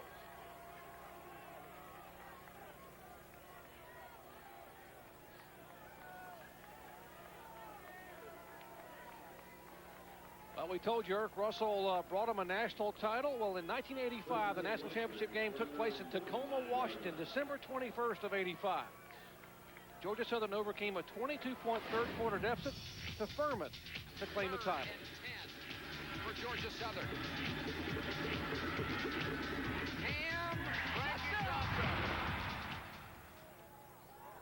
And that was their very first title back in 1985. What an effort for those guys coming back from behind against Furman in 19. They were down 22 points in the third quarter. They came back and won 44-42. Well, you look at here, what a program Georgia Southern has had. Postseason, 6 national titles, 29-1 here at Paulson Stadium, and that one loss was last year against Furman, I believe. It wasn't. It's Furman in the semifinals back last on December 15th. The same game a year ago. 24-17 a year ago. They gave up 24 points to Furman. They've given up 24 today to Western Kentucky. Final quarter here for the Hilltoppers. The pitch is errant. And falling back on the ball is Big Mo Bradley, the backup running back. Pressure coming from Derek Butler from his outside linebacker position. Mo Bradley in the game because John Frazier is in the locker room having his back x-rayed from an injury he suffered earlier. Jason Michael, a sure good decision maker. This time, not so good a decision. As a player draped on him, trying to force the play and make a play. Don't need to do that. When you're ahead 24-7, don't force things to happen. Ball security is most important. Now Frazier has come out of the locker room and runs back on the playing field. So he will be back as the tailback in the I formation. And he will get the football and be stopped for no gain at the 40-yard line. In 1954, Paul Bear Bryant took 115 football players into the drought-ridden desert of Junction, Texas. Only 35 would survive to play for him. ESPN's original entertainment presents the Junction Boys tonight at 9 p.m. Eastern Time on ESPN, following the Heisman Trophy presentation at 8 o'clock. For more, log on to ESPN.com. And a low, wobbly kick, very short kick that prowls inside the 40-yard line by Brian Claiborne, and not bad field position for Georgia Southern. Just a 21-yard punt and just 12:29 remaining here at Statesboro. Back in a moment. Santa making a stop here in Statesboro. Nice camera work, guys. Santa stopping off to watch a little Division I AA semifinal game. And on a chilly, very chilly afternoon here in Georgia. And pass intended upfield, and it's complete. At the 48-yard line, Carl Kearney making the catch after a gain of 13. You know, Kearney caught that ball, but I'm not sure that's who Williams was trying to throw the ball to. It's the wind certainly takes it, and Cantrell was well underneath Kearney, and Kearney was actually on a fly route, saw the ball being thrown, and came back and made the catch. A little knuckleball, a little bit of a curveball. And again, Williams wide open is Walden. 25-15, 10, it's a foot race, touchdown, Georgia Southern.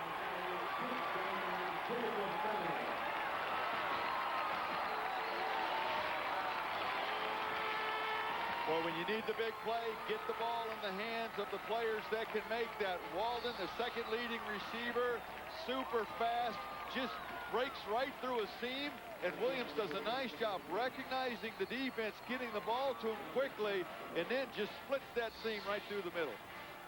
There's that quick touchdown that Georgia Southern has not been able to get to this point.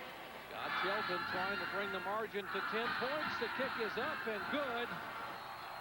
And Georgia Southern clawing back. 47-yard pass to Walden, and he outruns the defenders. And now Georgia Southern back on the board. And concessions selling a lot of coffee and hot chocolate here on a very chilly day in Statesboro. But they're getting this home crowd warmed up a little bit after that 47-yard touchdown pass to Z. Walden, his second score of the day. Williams' 8th pass of the year and the very first touchdown pass of the season here at Paulson Stadium. He's thrown 4 interceptions. They've all been at home. His previous 7 touchdowns were all on the road. No wonder the Georgia Southern fans don't ever want to see a pass. They're clawing back, down by 10, as Shelton will tee it up, and Antonio Fields waiting at his own 2-yard line. Jumping over a couple of defenders. Well, we've seen some pretty good effort today on this field, but how about a Heisman Trophy presentation coming up tonight, presented by Wendy's? The most wide-open race in Heisman history. A couple of Miami Hurricanes, Ken Dorsey and Willis McGahee. There's a look at Carson Palmer. What an effort he had against Notre Dame. Brad Banks of Iowa. And Larry Johnson, this man at Penn State, over 2,000 yards, and the double ones on Ken Dorsey's shirt indicate possibly back-to-back national title. Those are the 5 candidates for the Heisman Trophy coming up tonight in New York.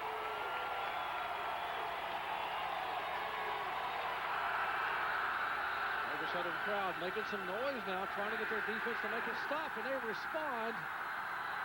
Great effort by T.J. Rutledge, the middle linebacker. Rutledge in for Joe Scott, the starting middle linebacker who was injured early in the first half. And you can see the emotion that this Georgia Southern defense now has and is displaying. That big play on offense has got this crowd into the game, and a little emotion on this defensive side. This is where the Western Kentucky offensive line, with their huge size advantage, has got to take control of this game. Their leaders, their seniors, have got to calm their offense down and just come off the ball. Final 11 minutes and 20 seconds. See who goes to play in the national championship game. And Jason Michael pulls it out, will get about 3 yards, but is shoved back by James Burchett. And we check in on the sidelines with Mike Leeson. Mike? Well, Doc, Jack Harbaugh once again reminded his team that they lost the last 2 years to a Southern Conference team, Appalachian State, and then Furman. And as a matter of fact, the last time Western Kentucky played in a national title game was 1975 when they lost to Northern Michigan. And the quarterback for Northern Michigan that day was a guy by the name of Steve Mariucci. How about that? How about that? Jack Harbaugh 0-5 in his 14 years against Southern Conference teams. They have never beaten a Southern Conference team in his 14 years as the head coach at Western Kentucky. Option right. And Jason Michael again is stopped short of the first down. And listen to this crowd. Good pursuit by this Georgia Southern defense. Jason Michael, not really an option kind of quarterback, not wanting to risk a turnover or pitch, just keeps the ball himself. Georgia Southern does a nice job of stringing him out, making him run east and west, and he can't get to the corner. Ryan Claiborne will try to kick it away. He will be kicking into this wind. It's been gusting up to 30 miles an hour on a very chilly afternoon. He has tried in the past to keep it low. This one gets up in the air, and not a bad kick into the wind. Fair catch called for at the 34-yard line by Anthony Williams. Georgia Southern down by 10, but back on offense when we come back. Statesboro, Georgia, 10 points the margin. Right now, Western Kentucky up by 10. Georgia Southern's trying to claw back. They scored on their previous possession. They have it now first and 10 on their own 34. Looking downfield, wide open is Walden, and he can't hold on. At the 30-yard line, Caesarine Walden, the slot back, Had a step on the defender. Well, I don't know if Chaz Williams will ever throw a more beautiful ball. He sits and waits, plenty of time to throw. He lets his receiver, Walden, get behind Meslowski and throws it perfectly. And Walden just lets it go right off of his fingertips. A back like Walden in an option offense isn't used to running away from the ball like that. Couldn't judge it properly. Had the matchup they wanted. Had the slot back on the linebacker in man coverage and had him wide open again. Williams back to pass. Gets some pressure and will throw it. Almost has it picked off right in and out of the hands of the defender. That's Brian Lauder, the junior out of Bowling Green, Kentucky. Got a rare penalty flag down. Looked like it's going to go against Georgia Southern, but as you see right there, an opportunity for Lauder to come up with that interception. Couldn't make the big play. Might have had a lineman downfield for the Eagles. We'll wait again for the signal from Ross Smith, our referee from the Southland Conference. An eligible receiver downfield on the offense. That penalty is declined. Third down.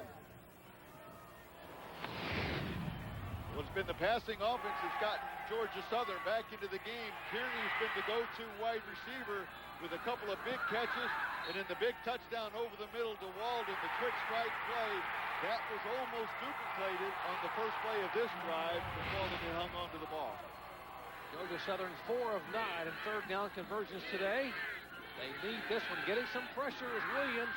He tries to get it to Walden and on the screen and couldn't get the football there. Well, it was a screen, but so many times running teams don't know how to time things up when they decide to run with the screen. Pressure comes from one side and the other side doesn't get through there. So many times those things don't work. And there you had 4 white jerseys in the backfield, and Chaz Williams really had no option. Take a look at Williams, only 19 yards rushing. He has had 10 consecutive games of rushing of at least 100 yards, setting the 1AA division record this year and has been held to under 20 yards a day. What a job by the Western Kentucky defense. What a punt, a mortar shot downfield by Georgia Southern's punter, and trying to get up across the 25-yard line. A 51-yard punt by Scott Shelton, and Antonio Veals on the return, but the flag is down on the field.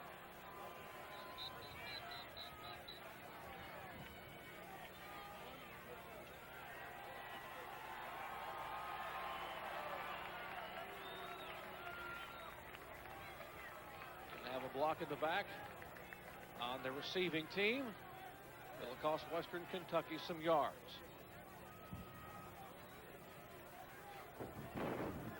Illegal block in the back during the return. 10-yard penalty from the end of the run. Timeout, TV. Well, a lot of frustration today by Georgia Southern, and Chaz Williams, their record-setting quarterback, having trouble getting the offense on track. 24-14 here at Statesboro, Georgia, Allen E. Paulson Stadium, as the homestanding Eagles of Georgia Southern in their 10th semifinal game. They're 8-1 in semifinals, and they trail here by 10 with 9:14 to play. Hilltoppers of Western Kentucky trying to hold on to the football and have the clock run.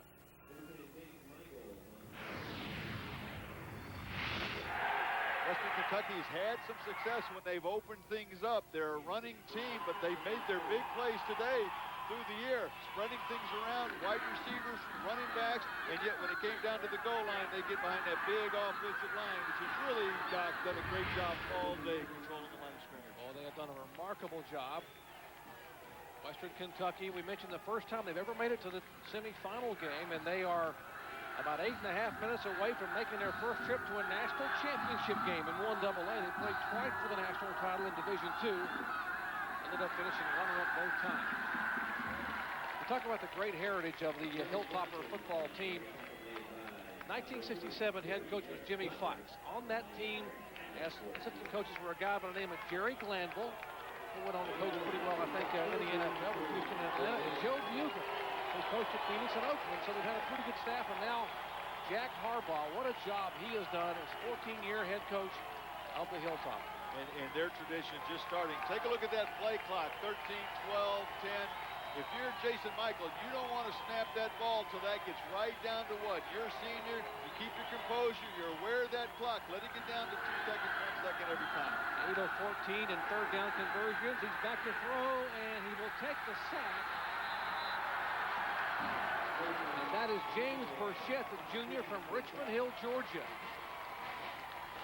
And speaking of great traditions, how about the Bear? Paul Bear Bryant took 115 players into the drought-ridden desert of Junction, Texas.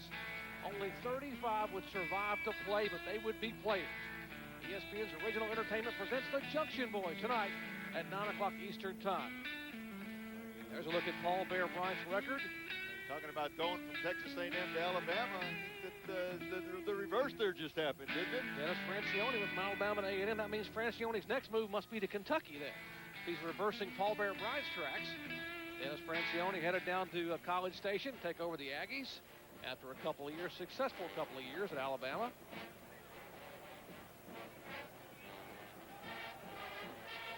Key plays of the game here in the second half have been the efforts by Western Kentucky on defense, holding Georgia Southern out of the end zone. Oh, what a defensive stand this was. Austin on the first dive, and then Chaz Williams doesn't get in. Austin thinks he does. This is a great play right here. Early penetration, and then pursuit. They lose the yard. Look at the pursuit here on the option by Coates. Gets out there. You can see the frustration in Chaz Williams. That was a huge stand that Georgia Southern kept the ball over 5 minutes, 14 plays. It came away with nothing.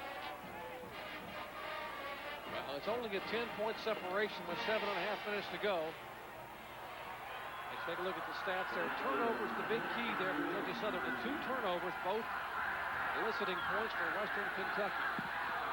The kick almost blocked. The low line driver taken up by Anthony Williams at his own 40, cuts it back. Has a couple of blockers that he can fly. Williams is still on his feet. Has a wall far side of the field. Williams cuts it back and will be shoved out of bounds.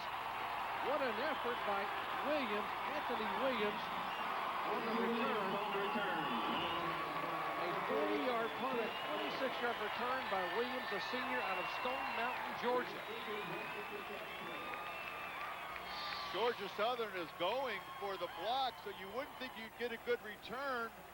You have Williams pinned in, but he gets out of that. Take a look at some of these blocks right there. Boy, what a block on Jeremy Chandler. He's still down on the ground. You see the wall form in front of Williams. What a great return, which really was what was not designed to be a return. It was designed to try and block the punt. He was out there on his own and managed to get away. And Williams sidestepped 3 different tacklers on that return. Jeremy Chandler is the Hilltopper player that they are checking over on the sideline, checking over on the field. He, Doc, is one of their starting cornerbacks in a situation with 7 minutes, 12 seconds to go where you'd think Georgia Southern may need to put the ball in the air. They could try and attack the area where he's going to vacate. Take a look right side. There's the hit right there. Boy, never saw it coming at all. Take a look again. Number 20 in white, right side, right there's the hit. Boy, never saw it coming at all. And did get up and is walking off pretty much under his own power. Don't know if he knows where he is. Jeremy, a junior out of Indianapolis, Indiana. First team all-conference, the Gateway Football Conference. As you said, what an effort. Leads the team in interceptions with 5 coming into the day. What a hit here, blindsided on the punt return. Oh.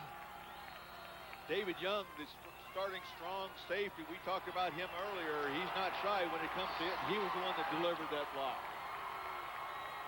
Good to see Jeremy get up. 10-point game here. 7 minutes, just over 7 minutes to play here in Statesboro. Georgia Southern going back to the option attack, the handoff inside to Jermaine Austin.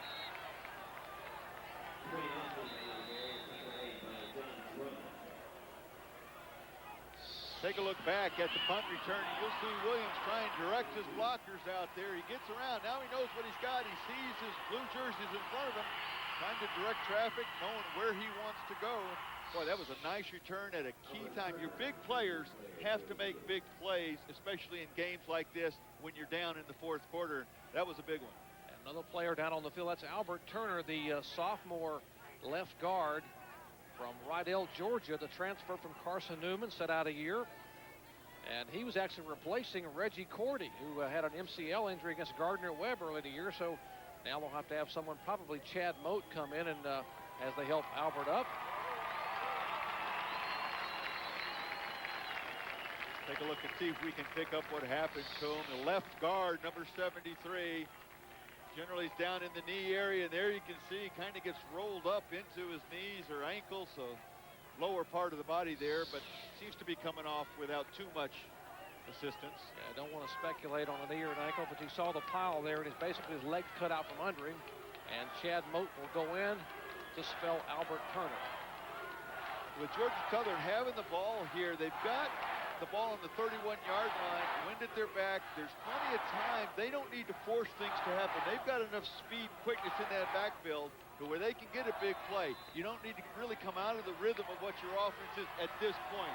But you got to get at least one of these drives in the end zone. You need a touchdown and a field goal to tie it. So you got to at least get one of them into the end zone. And Chaz Williams looks to pass, steps up, steps out of the tackle, almost got away from the pursuit of Sherrod Coates, but was able to hold on. Boy, it was a nice play by Coates. As Williams, as you said, Doc, he steps up, looks like he's going to get through that first wave, but Coates comes off of his man and just trips his foot up there right before Williams gets away. That's a big play. He doesn't get him by the foot there. Williams runs for big yards. 6 tackles, 3 quarterback pressures today. Great effort by Sherrod Coates, the first team All-Gateway Conference selection out of Boynton Beach, Florida. Again, Williams looks upfield, getting some pressure as a receiver, and the ball is caught at the 20-yard line. That will be enough for the first down. Carl Kearney makes the catch. Boy, what a nice throw by Williams. Sits in the pocket, has the patience, lets Kearney's route develop, and then just throws him a strike. Look at the patience. Sits in there and throws him a perfect ball, keeping it low over the middle. Western Kentucky needs to be careful there. You want to play man-to-man against an option team, but that's where you can get some mismatches in the passing game. Clock running, and Southern trying to get back in it, and the pass intended upfield for number 80. Boy, Carl Kearney, there might have been some contact there for Kearney as he's trying to get back to the football. There you see Jeremy Chandler, number 20, back in the game on coverage on that play. This is not a bad throw. It's behind Kearney, but that was really pretty good coverage. If you throw that ball upfield where you're going to give your receiver a chance to get there, the free safety was sitting right there. Chances are that ball could have got intercepted. So not a bad throw by Williams to throw it down and away. Williams 5 of 12, passing 102 yards and a touchdown today. And he will make this 13th pass attempt back across the field, and again to Williams. 20, 15, 10, 5, 3, touchdown, Georgia Southern.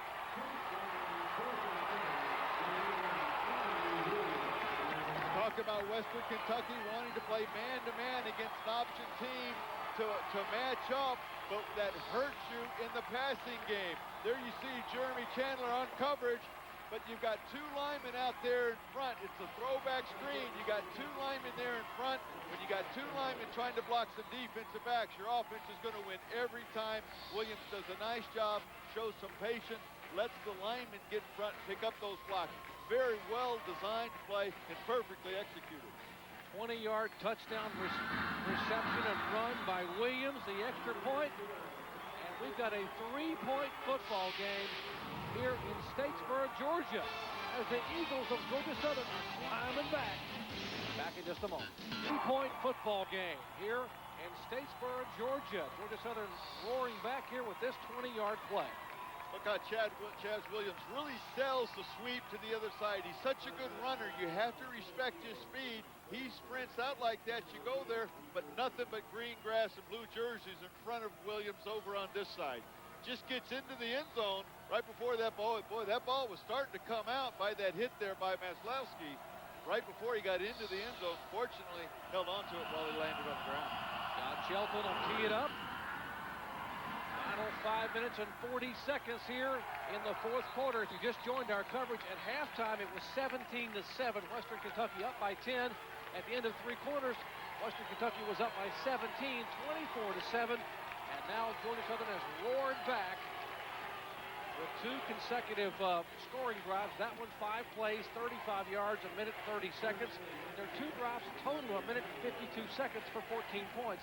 And we have a 3-point football game here in Statesboro. And that's so key, Doc, the fact that they've been able to score quickly. That last drive, they only had to go 35 yards. Now they have all 3 of their timeouts left. It's up to their, they have 2 of their timeouts left. It's up to their defense to come up with either a good stand or turnover. Western Kentucky has 5 total yards this quarter, and now subtract some from that. And Winston Hardison, he is the rush end, the senior out of Palm Bay, Florida, gets his 5th sack of the year. Couldn't have happened at a better time for the Eagle faithful. Boy, it was. And just a poor angle taken by Joe Washington to try and block Hardison. When you try and throw on first down and you get a sack, now you've got 2nd and 15. They're throwing into the wind. They may tend to keep the ball on the ground these next couple of plays because it's all that much more difficult to throw and pick it up, especially with this strong wind. But boy, 15 yards is a lot to get with running plays. 102 yards of offense for Georgia Southern. And now they hand it off here on the near side, and that is Rooney, the wide receiver, who will get up across the 25 near the 30. I believe he'll still be shy about a yard, and a flag comes in late. Maybe a late hit over on the sidelines. Gain of 13 by Casey Rooney. Boy, the flag was so late, though, and it was Rooney that was over here again. He tried to stay in bounds to keep the clock running, but there were too many Georgia Southern players over there, forced him out of bounds. Huge mistake to run that ball out of bounds. As they talk it over and see, this could be a very interesting penalty here if it. Don't want to speculate as to who or where it's going. The Georgia Southern players are indicating it's going to go against Western Kentucky.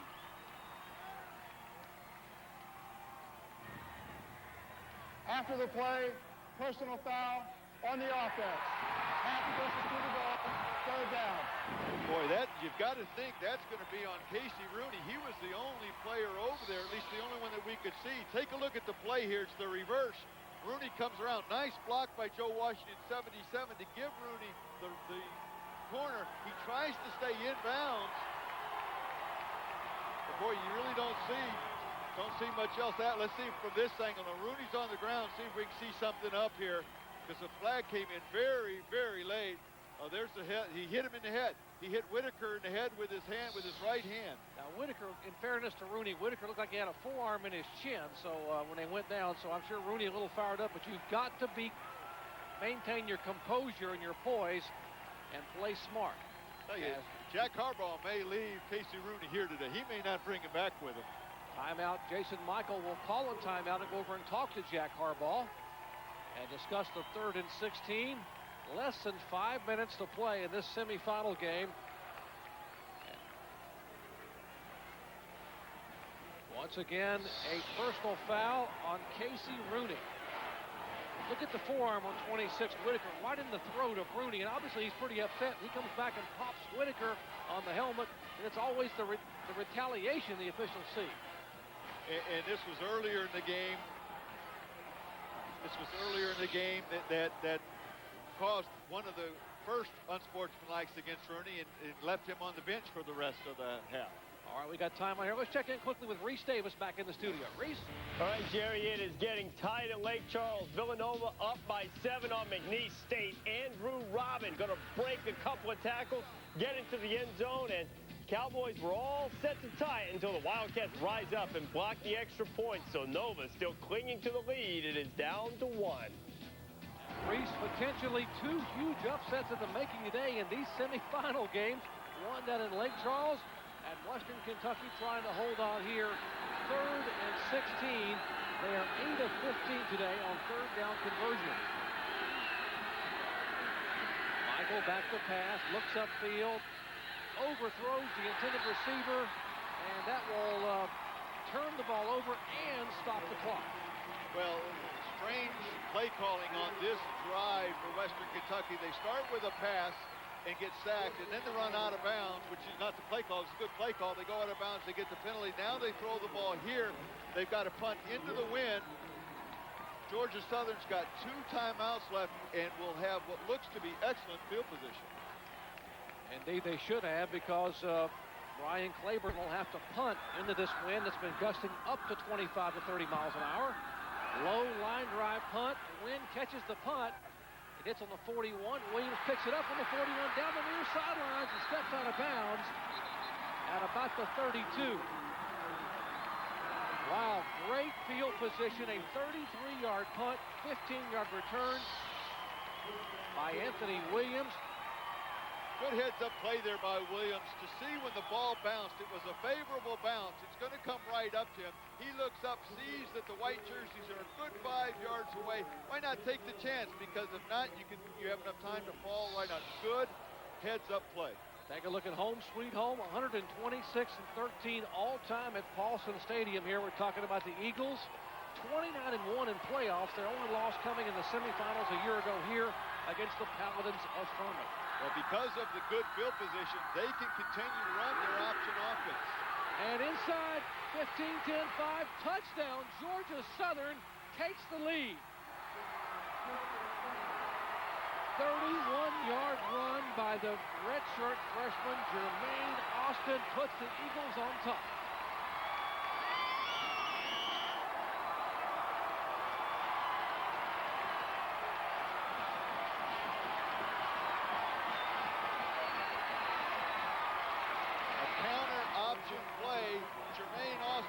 To the right side when the backs went to the left, a couple of missed tackles, and that leads to huge plays. That's the 12th missed tackle today by this Western Kentucky defense.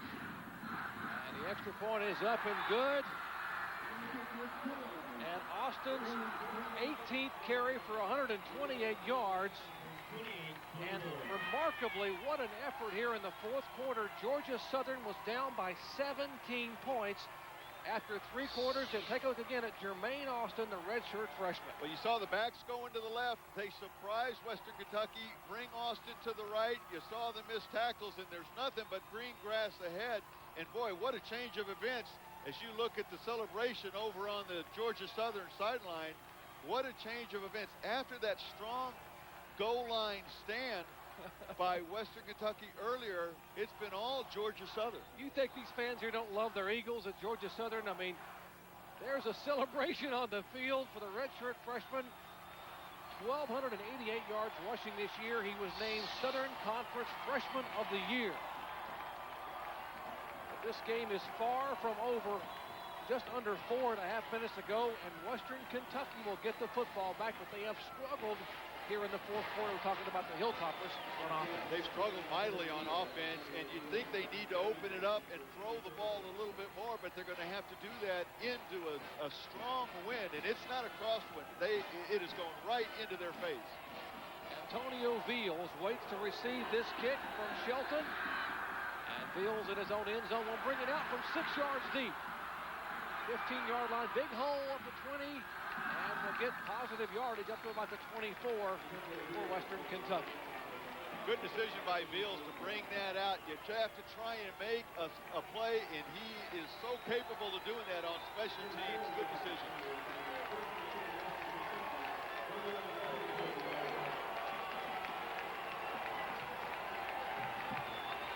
Let's go to Mike Gleason on the sidelines. Mike? Well, Doc, you had mentioned Chad Mote came in for the injury the last possession. He's an offensive guard for Georgia Southern, a redshirt freshman. He's cherishing every play. They've scored twice. You see, in high school, he lost every game his sophomore, junior, and senior season. He told me sometimes they lost by as many as 70 points. People would come to the high school to see the band play. The band had 300 members. They only had 40. So the reason he came to Georgia Southern, he said, because they win national championships. So he is one guy over on the Georgia Southern sideline that is really, really cherishing the moment. And indeed he should be as we take a look at the 6 national titles.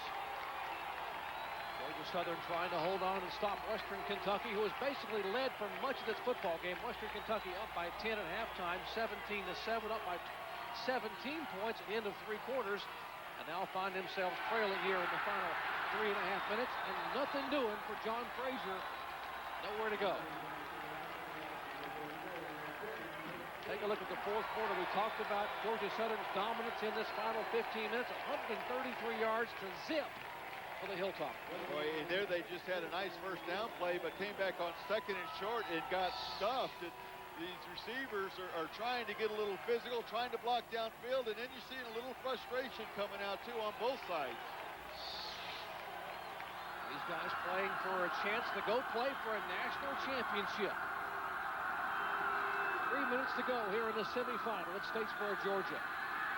Option and smothered by James Burchett, the inside linebacker, on the 3rd and short. That'll bring up a 4th down. He did not get there, so 4th and about a foot.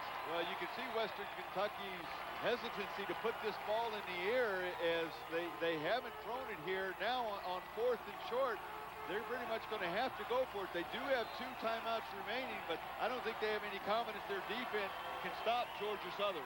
And these fans are on their feet. This could be the play that will determine the football game. 2 tight ends for the Hilltoppers. 4th and a foot on their own 34. Michael has the big fullback. He gives the tailback, and the tailback will get up near the 35.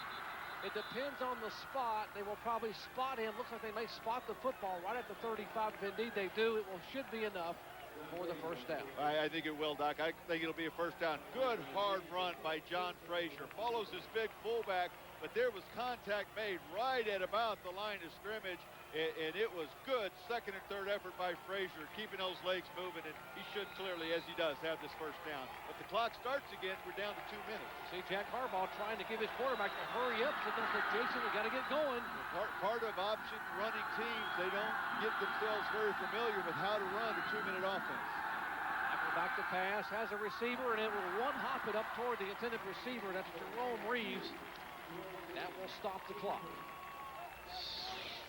Well, you can see that Reeves is open, runs a nice route, runs off the defensive back Stokes. Just a poorly thrown ball that comes up short. Good news is the clock does stop at incompletions, and in the college game it also stops with first down. So if they can complete some balls, they don't have to be deep passes. They can be short passes as long as they'll get the first down or get out of bounds. Jason Michaels, 5 of 9 for 86 yards passing today and a touchdown. Minute 48 of a semifinal game here in Statesboro. Michael back to pass, looks upfield, has a receiver over the middle. It's a tailback. John Frazier, he will be down near the first down stick. Should have enough for another first down for Western Kentucky. And he does, and that's why the clock will be stopped, but you still can't take your time. You could gather your troops in, but you got to hurry up, get to the line of scrimmage. Once the chains are set, the referee will blow the whistle. You already have your play called, then you don't have to waste much time. Remarkable comeback in the 4th quarter by Georgia Southern. Now Western Kentucky trying to get back on the scoreboard. Has the ball tipped at the line of scrimmage, nearly picked off. Again, if you just joined our coverage at halftime, Western Kentucky, the 15th ranked team, up by 10, 17-7 over 3rd ranked Georgia Southern. At the end of 3 quarters, they had a 17-point lead, 24-7, but the 4th quarter has been owned by Georgia Southern. What an effort by Mike Seawalk's Eagles of Georgia Southern as they are roared back to take a 4-point lead here in the final minute 25.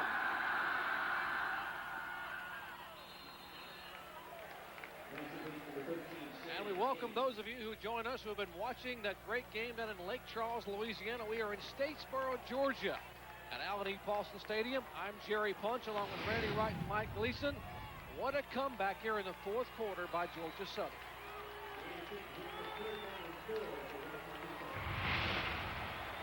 At halftime, Western Kentucky, the number 15 ranked team, up by 10, 17-7.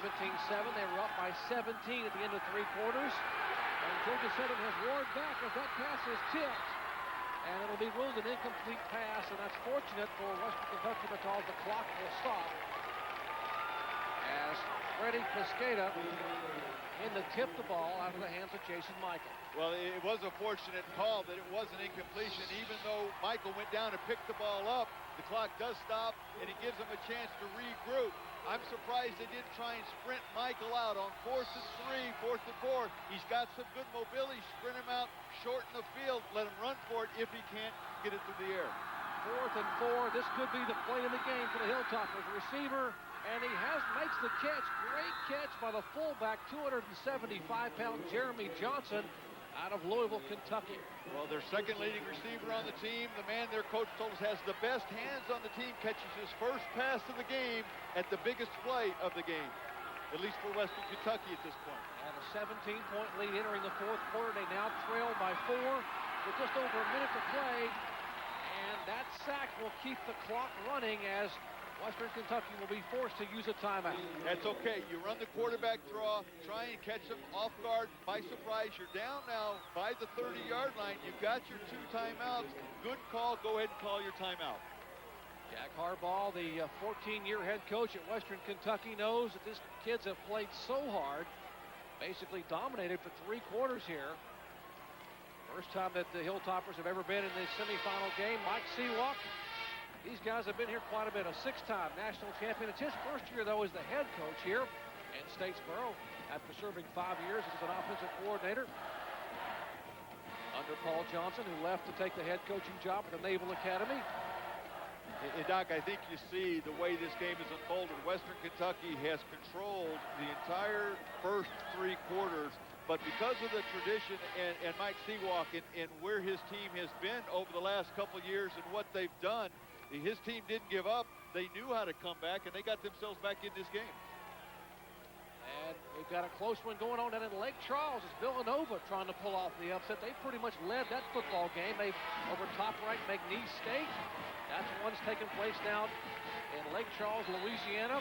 And the 2 winners, well, they will get a chance to go to Finley Stadium, Davenport Field, next Friday for the 1AA National Championship game, Friday, December 20th. Franklin, Mike Godfrey, Adrian Carson and company will be down there. Pass toward the end zone, and it's caught. And will they mark him in bounds? It's caught at the 3-yard line. The completion to Casey Rooney.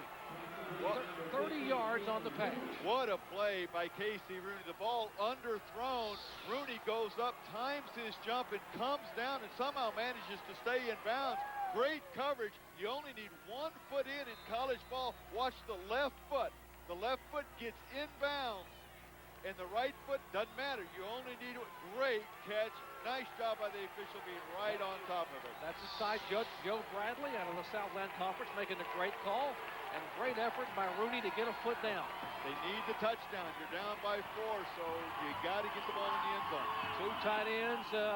Here goes Michael looking for the end zone, and he's in. Touchdown, Western Kentucky.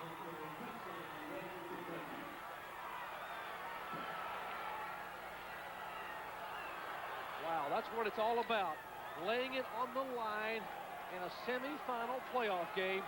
There is no tomorrow for the team that doesn't win this. What an effort by these 2 football teams. Good for Casey Rooney, who has struggled today with a couple of unsportsmanlikes and got in the doghouse, sat on the bench for the rest of the first half to come back and make a play like that put his team into position to go to the national final. What a great play by Rooney and a great drive engineered by Jason Michael. And the extra point is up and good. That's very important because it makes it a 3-point margin for Western Kentucky. But Georgia Southern still has 45 seconds to play with. Good job here by Jason Michael, running this thing out to the side, not trying to cut it up too quick, going ahead and stretching that out, and then just breaking the tackle. Good strong run right there. Breaks the tackle of James Young. And look at the reaction on the Hilltoppers sidelines. What an effort here in a seesaw game. 45 seconds to play. Let's check back in the studio with Reese Davis. Reese? All right, Jerry, some other 49 yards. He houses it. 2-point conversion, no good. McNeese up by 5. Still 14 minutes to go in that game. Wow, the 2 favorites having to claw back and take the lead. McNeese comes back and takes the lead over Villanova. McNeese heavily favored, top-ranked team. And here, Georgia Southern had to come back and take the lead. And now Western Kentucky has come back on that effort by Jason Michael to go up by 3 with 46 seconds to play. Well, what a nice job there by Jason Michael. Running that 2-minute offense, something he's not familiar with. They don't get a lot of practice. You have a lot of plays that you have in your offense, but you don't have a lot of experience running them. Managed the clock very well, picked up that key 4th and three where they got the first down. Just a very well-directed drive. Better get on the football. The sky kick picked up by Williams at his 25, and that's where Georgia Southern will start here in the final 39 seconds of this.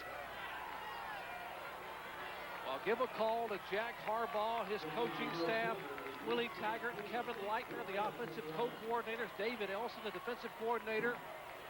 Harbaugh, the 14-year head coach at Western Kentucky. Third consecutive trip to the playoffs, fourth time in 6 years, and they had never made it to the semifinals. And they are 39 seconds away from playing for a 1AA national championship. Williams back to pass, and he will be smothered under by Sherrod Coates, the all-conference outside linebacker. Need to call a quick timeout here. The one thing you can't take is the sack if you're Georgia Southern, because it takes way too long to get all your players back. You got to call the timeout. If you're Chaz Williams, you got to throw the ball away.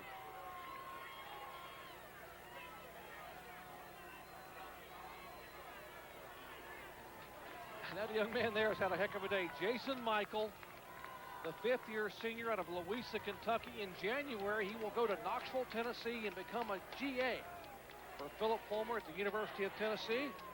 Try to learn some of the coaching ranks and getting some hugs by some of the staff there at Western Kentucky. What an effort. The Army transfer. Went to the U.S. Military Academy, West Point, back in 1998. Was redshirted, transferred to Western Kentucky in 99, where he started for 7 games, won 6, and then ended up being a backup for 2 years. But perseverance has paid off for Jason Michael as a senior, fifth-year senior. He may just lead his team to a national championship game. Well, listening to Jack Harbaugh, as we were talking to him yesterday, talk about Jason Michael. It reminded me of Jack talking about his own son, Jim Harbaugh, who's had tremendous success, of course, as a quarterback. And you have to really respect the guy who's gone through what Michael has to come back and have the success that he's had this year. That's complete upfield, and getting out of bounds is Carl Kearney, who makes the catch and wisely steps out of bounds after a gain of 12. That will get the first down, but more importantly, stops the clock. And this is a good decision. You don't need to try and get it all at one time. Get 10, 12, 15 yards, stop the clock, get out of bounds, get the kind of field position so that if you need to throw a Hail Mary, you can at least get the ball into the end zone.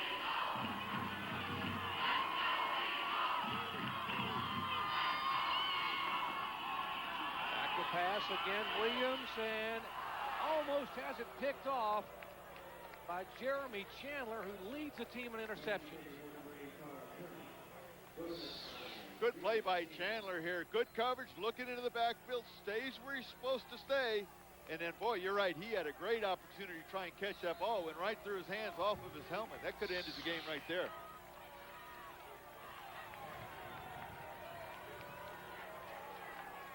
.25 seconds to play here in a chilly Statesboro, Georgia, Alan E. Paulson Stadium. Western Kentucky, the Cinderella story, trying to hold on for what would be a 3-point upset of third-ranked Georgia Southern. Downfield, the pass is nearly picked off, intended for P.J. Cantrell. Again, Chandler on the cover.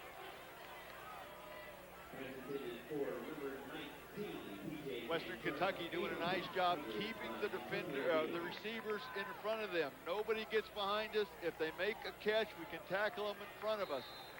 Chaz Williams, seeing that, come underneath. Get the ball into your guys' hands. Let them run with it. Let them get out of bounds. Get the ball at least to the Western Kentucky 40-yard line. Then I can get the ball in the end zone if we need to with a Hail Mary. And you saw the nerves of some of the Hilltopper fans who made the trip down from Western Kentucky, from Bowling Green, as the final seconds tick away. Here is Williams directing traffic. Has the receiver upfield. It's Kearney, and he will make the catch inside the 45 with 7 seconds to play. Oh, nice job by Chaz Williams, buying some time, keeping his eyes downfield. He finds Kearney, And this is a tough throw. Going to your right, throwing it back across your body. That's a tough throw. Kearney does a great job, though. Catch it, sees it, tries to get out of bounds. Didn't matter, though. They do have the one timeout. Now they've got the ball close enough with 7 seconds to go. They've got the ball close enough to where Williams can get the ball, especially with the wind at his back, can get it all the way into the end zone. Well, Georgia Southern has used their final timeout here to talk about it. Now they are without a timeout, 7 seconds to play. And here's what happened a moment ago to put Western Kentucky back on top. A great catch at the 1-yard line by Casey Rooney. And then diving across for a touchdown, Jason Michael with the Hilltoppers back on top by 3. Doc, you take a look at that touchdown right there. That was really pretty well defensed. It was just a missed tackle, and Michael breaking that tackle, getting into the end zone. I guess you don't have a lot of choice here, Randy. If you're Mike Seawalk and what you do offensively, no timeouts, 7 seconds to play, down by 3. You got to throw it up in the air. Now, Carl Kearney, 6'1", the tallest receiver, number 80, the tallest receiver against a group of defensive backs that are 5'9" and 5'10". And out of bounds is Kearney. Now remember, their field goal kicker, Scott Shelton, has kicked from 51 yards against Bethune-Cookman. And he is 3 for 3 from plus 40 yards. As long as 51. He actually, that was against Bethune-Cookman, has hit 5 of his last 7. This will be a 56-yard attempt to tie it here in the final 4 seconds. The kick is up with the wind, and it is no good. Wide right and just a bit short. And now the celebration will begin for Western Kentucky as the Hilltoppers are on their way to Chattanooga, Tennessee to play for their first ever Division I AA National Championship. Well, you saw 2 great teams today. One with a program built on tradition, the other one trying to get there. Georgia Southern fights back, doesn't give up, gets themselves back into this game with the lead. But Western Kentucky trying to establish that. The Jack Harbaugh program comes back and pulls out. What a great game played by a good group, good winners on both sides.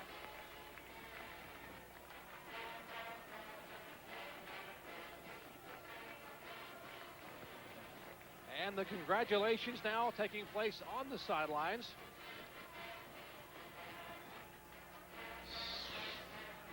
And here again, the 56-yard field goal attempt by Shelton. Scott Shelton almost got it there. It was actually long enough, just a little bit wide right with the swirling winds. And Shelton dejected, but immediately his teammates come over to console him. He at least gave him a shot with the strength of his leg.